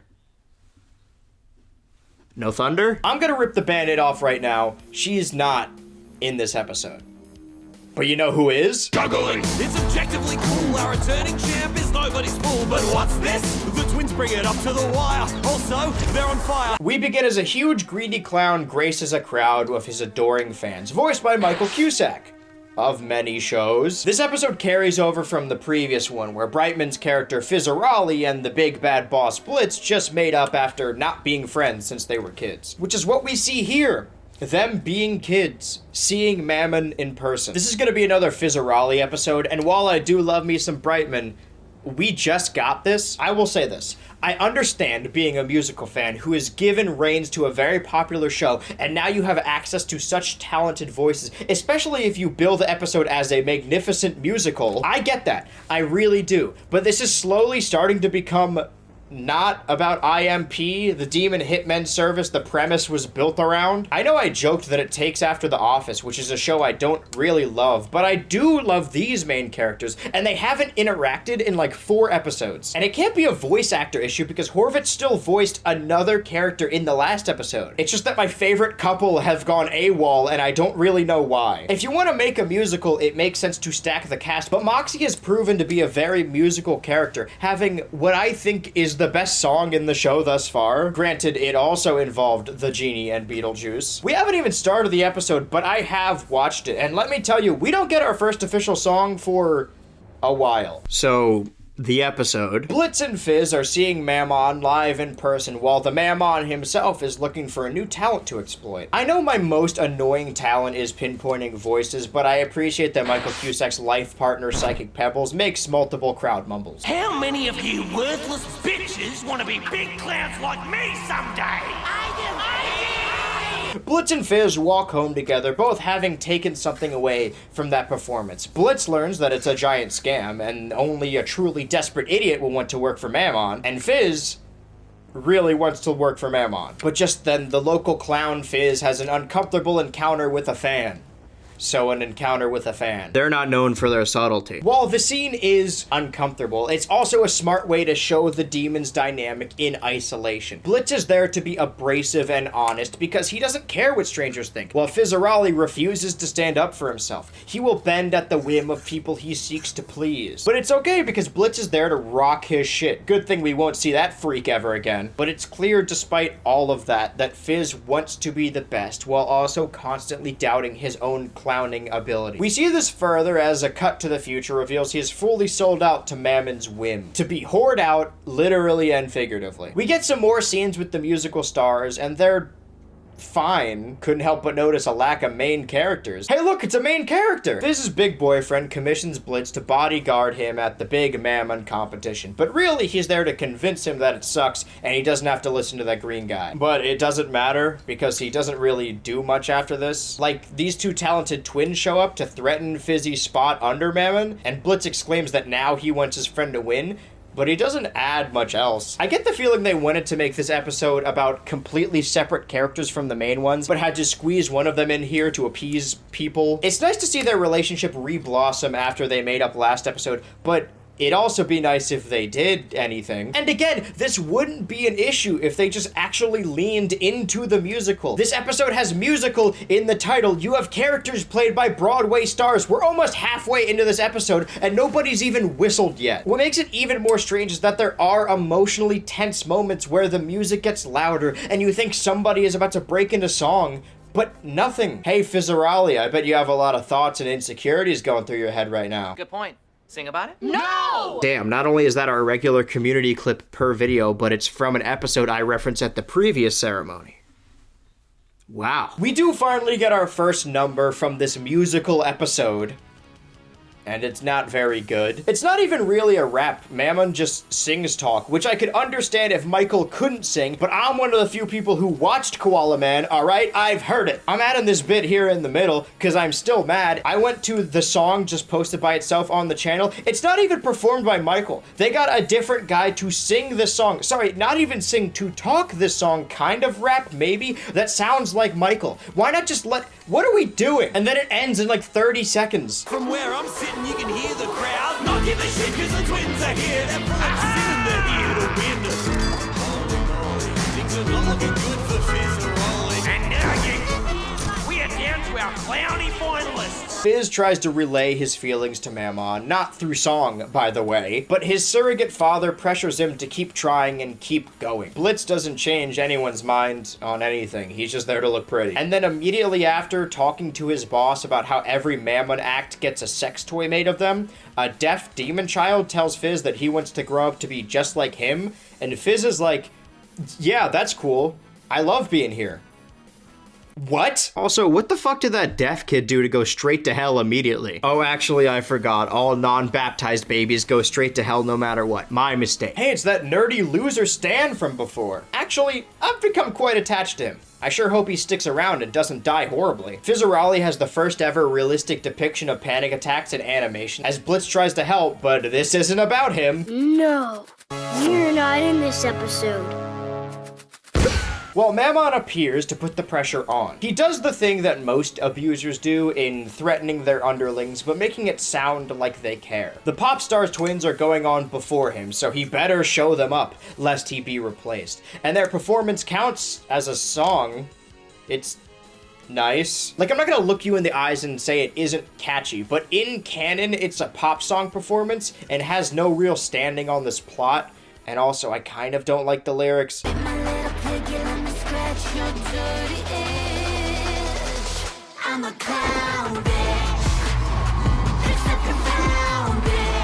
Blitz tries to convince Fizz that he's being placed under too much pressure by Mammon, but this episode isn't about you! In the end, in a really emotional scene that would be perfect for any other episode, but I read the title, so I want it to be a song for some reason. Fizz verbalizes his innermost feelings and reveals his disfigured look hidden under his clown veneer to Ozzy. That's the big guy, the other one. But luckily there is a song that follows after, and it's actually not only good, but it marks a shift in both their characters. So much you can't see. What can't I see?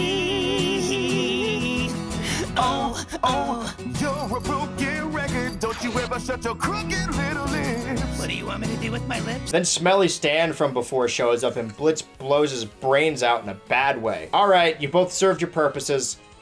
Time to leave the episode. Maybe a musical episode was referring to these last couple minutes because the episode goes halfway without a song and then backloads them all here. And you know what? Legitimately, this last song might make it all worth it. Maybe. I mean, I do like it. I have wasted time. I have seen my use. I have packaged and sold every part of me, suffered a lifetime of abuse. I have lost myself. I have worshipped at your feet. And here I am standing on top of the world with some bitches to defeat. I played the game, I've won it all. They've screamed my name, they bought the doll. I've seized the day, now I've got one thing left to say. Hey, fuck you! You kind of have to review these in a bubble, and although this didn't live up to the expectations, I still like the show. It just seems like I don't because I never needed to talk about the other episodes. Or episodes. In a bubble, it's fine to focus on the musically inclined members of the cast, and if you boil it down, it's a story of a disabled person standing up to his abusive boss, and in a way, coming out with his boyfriend. But outside of that bubble, we haven't even seen the hell of a boss be a boss in months. Where's my favorite married couple? Well, we gotta end this funny hell episode somehow. So, who tops? I feel bad. Not because of my thoughts. I never feel bad about genuine criticism of a show. And in the end, it's all for the love of the medium. I do feel a little bad about making fun of Hamster and Gretel. Local YouTuber bullies child, but I feel bad. It may be just the most vocal among them, but I do think people should give this show a shot. Just, you know, don't expect a good musical episode. It's not even a bad episode. At worst, it's what people call filler, but I hate that term because it's rarely used correctly. It's just fine. I guess being raunchy and edgy just turns people off now. Back in the day, you could sell a whole show on the back of pushing boundaries. If your show had swearing and poo-poo, you would get greenlit for 30 seasons. That gives me an idea. Did somebody say demon? That was like 20 minutes ago. How are you even doing this, and why? We all must pay for our sins in our own ways. What? Go on without me! Should I mean, he's fine, right?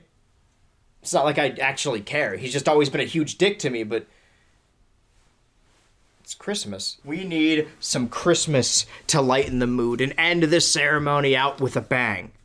I forgot what I was just saying, but I think it's something along the lines of the 90s were a different time. You losers ready for another history lesson? Christmas myths are constantly evolving. Sure, we have Rankin-Bass characters like Frosty and Rudolph, and the more recent classic legends such as Fred Claus and Tim Allen. But the holiday season isn't just about Santa, or a guy in a bathrobe, or Star Wars, I guess. There's another institution, almost accidentally synonymous with Christmas. The Simpsons have a monopoly on Halloween, Family Guy is Star Wars again, maybe, but Christmas? The year is 1992. Life partners Matt Stone and Trey Parker release a short film titled either The Spirit of Christmas or Jesus vs. Frosty. It depends on who you ask. And this one little short film made in stop motion with paper cutouts starring these four boys would later on become an animated institution. For better or for worse. 1995, a sequel to the short film titled Jesus vs. Santa, or also The Spirit of Christmas, was commissioned, and the finished product is a little more fleshed out. Not to spoil the section we're currently in, but you can more clearly see the sprouts of a show in this film. The short film went viral, but not on the internet, rather through tape trading in the underground Hollywood scene, which eventually caught the attention of burgeoning channel Comedy Central, who themselves commissioned these two boys to make this viral short into a show. That show, of course, was Fairview, which consistently earns the highest ratings of any basic cable program. It's gone for 26 seasons and 326 episodes alongside video games, merchandising, and won multiple awards. I think I made a mistake. Oh, actually, all of that was South Park. The Yowie Show? I got into South Park like most in my edgy preteen ages, which coincided with its 18th season. Because of this, and because the show was continued for so long, I never really got to experience the era the show started in. Shows change a lot. Earlier I talked about 2 SpongeBob Christmas specials, but apparently they have since had more, and I just didn't know because, well, I don't really watch the show anymore. Same goes for a show like Family Guy that I loved as a kid and I talked about 2 years ago as a bad show. Now it seems that the animation community thinks the show has redeemed itself, when really it's just like okay at best. I respect their optimism. Early South Park is very different from what the show became, and a decent amount of early fans seem to think the show has fallen off. Others believe it doesn't get good until multiple seasons in. While I haven't seen a lot of early episodes, I did talk briefly about the movie last time because it's a musical and I have seen that. Wait a minute, Andrew, a South Park musical? Isn't this the show with swearing and gore,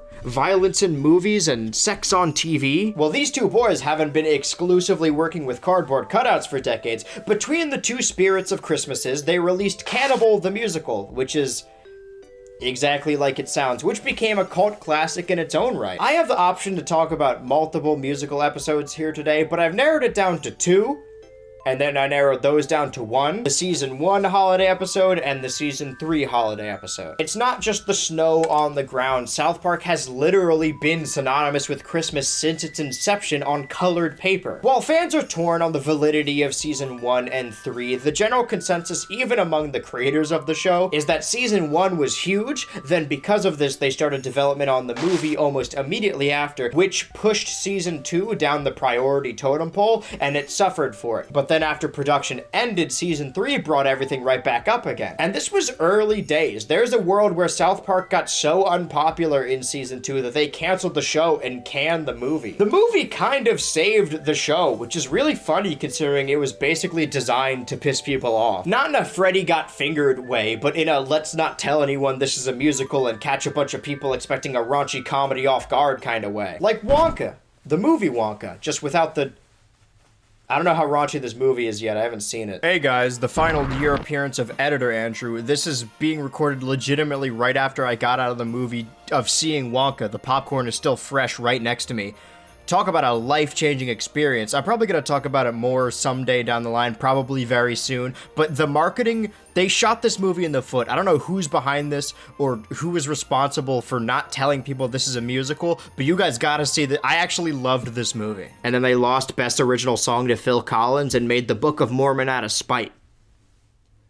The musical, not the book. There's a domino effect of Jesus versus Santa to Frozen. Season 2 had a Christmas episode, who cares? And then season's 3 episode, Mr. Hankey's Christmas Classics, aired December 1999, 6 months after the movie hit theaters. By this point on, South Park being a musical series was no longer a shock. I'm pretty sure they had the voice of Chef perform songs from the show live in concert. Actually, I know for a fact they did because there's footage of Vince McMahon dancing to it. But you guys don't want to hear about wrestling, do you? I do think season 3 has better songs, but it's not really a better episode. It's an anthology of disconnected Christmas songs, and while it does start with the classic Rankin Boss parody, and again, has many great songs, it's not really a musical episode. I will point out one specifically, because the show doesn't just occasionally star Jesus and Santa and other religious figures you cannot show on television. A big reason why I love the movie so much, other than being a musical, is that it kind of stars my favorite South Park character,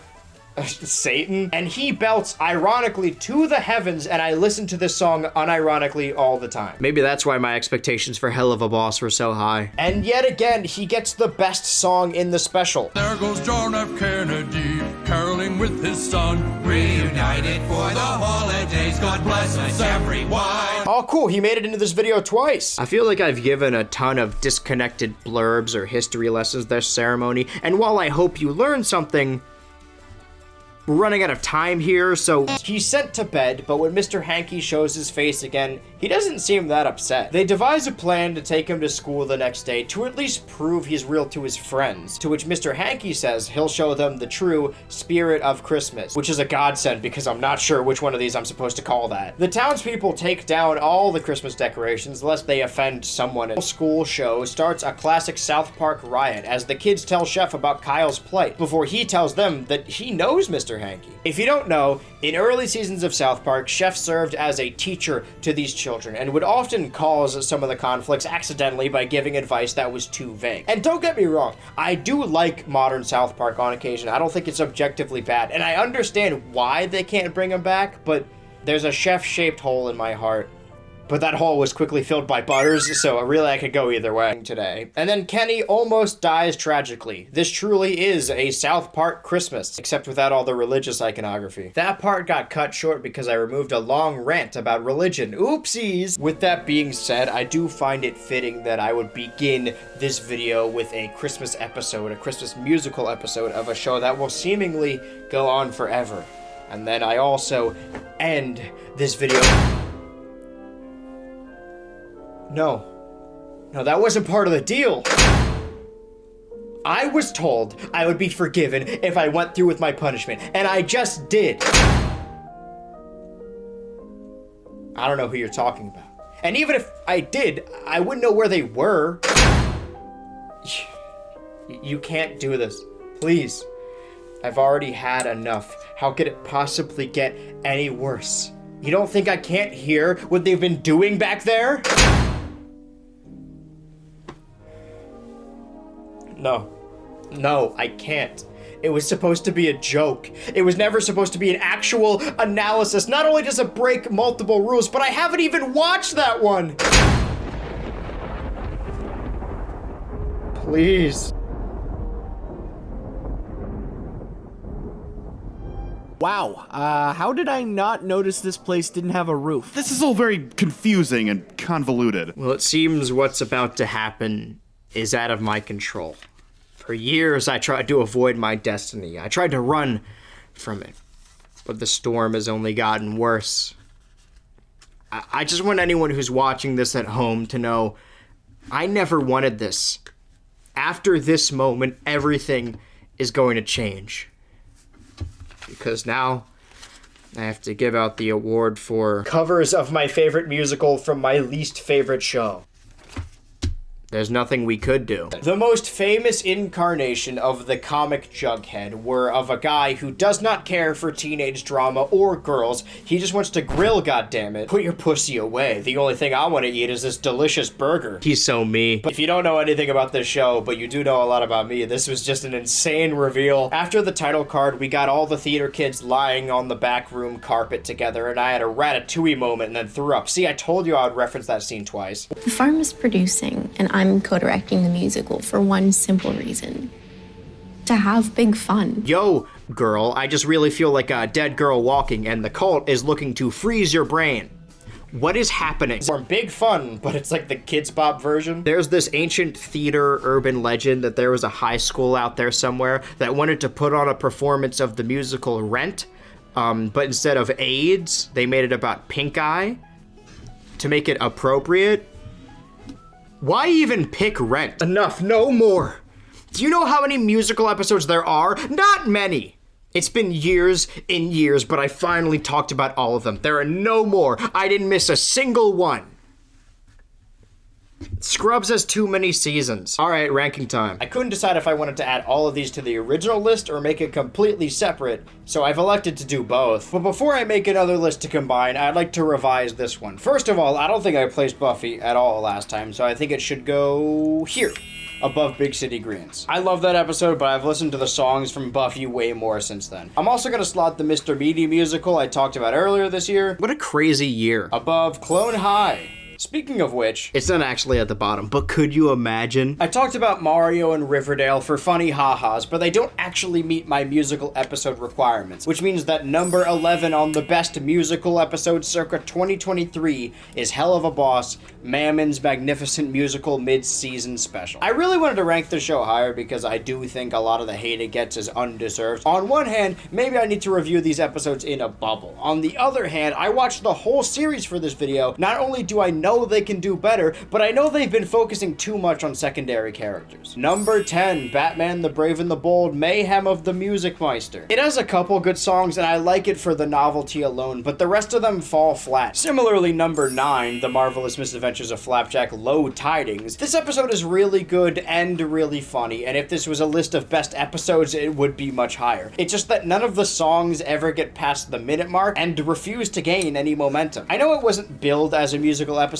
but it still could have made it. Number 8, My Little Pony Friendship is Magic, Magical Mystery Cure, is a worse episode, but technically a better musical. All the songs are the high notes of the episode, well, some of them, whereas as a whole, it's just kind of okay. I know the show can do much better. Also, maybe I'd be more upset about the whole Alicorn thing if I watched even more of the show, but where I am right now, it hardly seems important. I hate to put it this low because it did actually embrace the music cliches later on, but number 7 is Daria the musical. I like all the characters and I like all the songs, but the list gets very contentious later. I promise this is not a bad episode. It's just back-weighted and it's not as good as the others. I know Daria isn't one of those shows, but comedy goes a long way. Also, it took a little while for the main character to actually do the whole musical thing. The only interesting character development we get is at the end, but even then it gets reverted back to the status quo anyway. Not this show's best. Number 6, South Park, Mr. Hanky the Christmas Pooh. I know it's a classic, I know it's a tradition, I know damn well it had good music. It's not like I actively found it unfunny, it's just that it wasn't super interested in telling jokes, and the ones it did want to tell were either started too late or wore thin very quickly. Number 5, Clone High's Some Talking But Mostly Songs. There it is. This is a strange one, because I didn't actually love any of the musical numbers in this one as much as I loved the general Clone High shenanigans. I know it's not a classic like Mr. Hanky, but it squeaks by being a good episode that just so happens to have decent musical numbers. The reason I put SpongeBob SquarePants It's a SpongeBob Christmas at number 4 is because I like how it looks. Full stop. Last year I gave Family Guy some props for delivering a good Christmas episode in a lousy season, and SpongeBob is no different. But what makes this good episode even better is the music and attention to detail. Does it have the best script? No, but it certainly has the best production. Well, second best. Maybe third. Number 3 is Scott the Woz Borderline Forever. Is it barely a musical? Does it go all over the place? Does it basically break all the rules I set in place? Does it even do more in terms of production than SpongeBob? Well, you have to think about it comparatively. Sure, it isn't a full stop-motion special, but what it is practically an indie film with set design and special effects, all done on the budget of a gaming YouTuber. So, at no budget at all. Am I biased? Yes. Does this ruin the sanctity of the musical episode awards? Yes. Do I care? Yes. It's also the one that made me laugh the most. Well, second most. Second place goes to Craig of the Creek in the Key of the Creek because despite looking like any other episode of the show, it actually does have better attention to detail. It's just hidden under the hood within the music. Each environment of the creek not only having its own song, but using their own instruments. Every main character utilizing a different style of music, and all of it ending as an elaborate Grease reference. The show rocks. I actually think it just ended, so good timing. And of course, number 1. I have ranked episodes by how good their songs are, how funny they are, and how much I respect their production with how much work was put in. Will people still get mad about a nearly arbitrarily numbered list? Of course they will. Also, I'm biased towards YouTubers and puppeteers, so. The best modern musical TV episode as of 2023 is Don't Hug Me, I'm Scared's Death.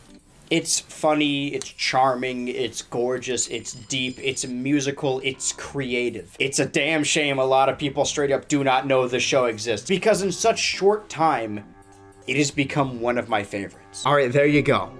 I did everything. I sat in a dungeon for months before I was ready for my punishment. I stood up here like a rube. I presented multiple awards. You know, I've actually endured a lot of torture for months upon years. I don't even know who that guy was, and I certainly...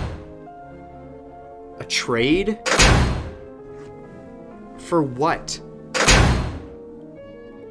What esoteric dialogue? You just wanted me to combine the rank? You're a dick. Hell of a Boss and Flapjack above Mr. Meaty, MLP above Powerpuff Daria, beneath Phineas and Ferb, South Park and Clone High above American Dad, SpongeBob above Big City Greens, Scott above Buffy, Craig above Community, and Don't Hug Me, I'm Scared. Oh, fuck. Well, this is quite the pickle. It goes above Adventure Time in my arbitrary list. Let's finish this. What trade? I didn't make a trade. I don't even have anything around here that I value. What a year. I know I say this a lot, and I know it's customary in the end of the year video, but I'm not just here to celebrate and acknowledge the last year. Although I did make a sick recap edit. Dancing, walking, rearranging furniture. Babs is shopping. I let the bird out of the cage. The ceremony is meant to cover the last 2 years, not just of animation and other adjacent media, but of my life. I used to not know how long I've been down here. I used to think I was wasting away alone. But what I learned this year is that I'm not the only one here. I am no longer alone. I made collabs, I made acquaintances, I made friends. Real friends, not annoying plastic ones. I know I already said it, but it's insane to me that I talked about always wanting to be in the animation community on YouTube in that Nickelodeon video back in March. And I've met so many wonderful people since. It finally feels like I belong somewhere. I never thought anything I made would mean anything to anyone. But here we are. And now that I know I'm not alone, I have to learn to appreciate what I do have. Okay, seriously, man? What's going on? What happened? You came? Of course I did, dude. We're friends, right? Friends? Yeah, I mean, I never really paid attention to anything you said or even had a decent conversation, but beggars can't be choosers. I suppose that's nice, but it's a little late for that. What do you mean, a little late? I think this is it. No, don't say that. It's not that bad. Skeletons were never supposed to live this long without flesh anyway. Well, then we can go get you some flesh. You really don't understand how things work down here, do you? No, that's not fair. Just when I was coming around to you, I have to go tell the others. There are no others. What? There are no others anymore. They're all gone. No. You think you were the only one punished for harboring a wanted criminal? But that was my fault. I should be the one. They need you to keep this place running. I'm afraid we're expendable. Not to me. Not to me. Listen, kid. We were supposed to be here to protect you, to shield you from the things you could not comprehend. It's my fault. I never should have let him on board. Look at me. This isn't right. In the end, I'm glad I got to talk to you on my own terms, with no strings attached. But I can't do this without you. What am I supposed to do? That's not true. You always had it in you. You never needed talking sentient props to get by. All you need is you. I can't believe I wasted so much time hating you. And then I finally realized what I have. And it's taken away from me. Don't blame them. They were just trying to run a tight ship. But who is they? Why did it have to be me? Why couldn't they trap anyone else? And I'm supposed to not blame them? They took my life from me. If I ever find out who did this... Andrew, it sounds like you're planning an escape. And while I can't condone that behavior, I do have one request. Anything. If you ever make it out of here, I'd like to see the outside world one last time for the first time. What? And never forget to hit that bell. I will. I promise.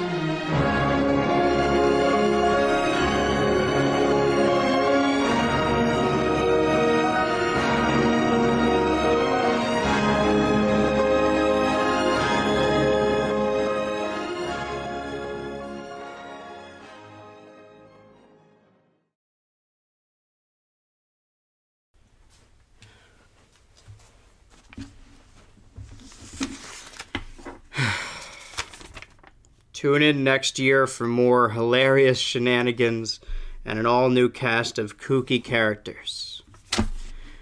Next time on...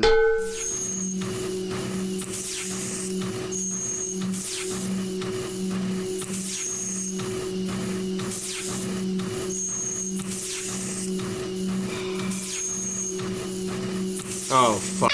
Hello, Ultras. Normally, this is the time where just music would play and then the patrons would scroll across the top along with a little ship on fire that has changed throughout the season. But I wanted to take this opportunity to just talk over it. It's still gonna have the music and the patrons are probably scrolling next to me. I would like to thank all of them, being able to interact with them, talk with them. They've done a lot for the content this year and just like for me in general, and I appreciate every single one of them. This isn't like a YouTuber gag where I'm like, oh, you know, oh, I love all my fans. I can't possibly know all of them, but legitimately, like, it wouldn't have been possible.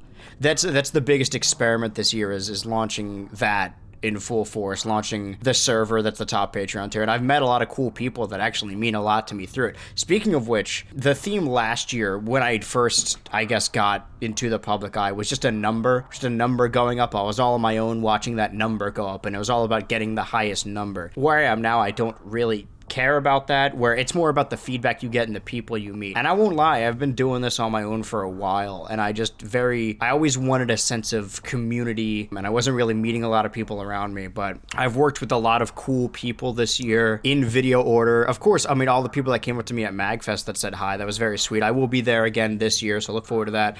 Salty, DK Dan, Quentin Reviews, Slipmaker, Nintendo, The Dan, The Man Show, Switchy, Athena, P0 Omens, Jay Latine, Latney, I'd say it wrong, sorry, I love Jay, and Allstruck Vox. A lot of these people have become, like, legitimately some of my closest friends over just this year, and the other half are people I've watched and respected for years, and it's weird that, like, I'm treated like a peer, and even, I mean, I was acknowledged by like Film Cow and Robert Benfer. They saw my video this year. This outro is gonna be way too long, so I gotta wrap this up because there's only so much music and so much end screen with the little videos on screen. But I do want to thank all these people, community I've respected and only treat with reverence for so long. I've always wanted to do this, but it is true what I said earlier, is that the theme for this year was community. I feel like I've not only built my own community of potentially like-minded individuals that I hope I'll get along within you guys and the people that show up in the streams and in the Patreon, Discord, all that stuff, but even people who make other content who I've met. Legitimately, like, where I am right now in my life, when you get in your 20s, you kind of like drift apart from people, but I've grown really close to these people, and who says you can't make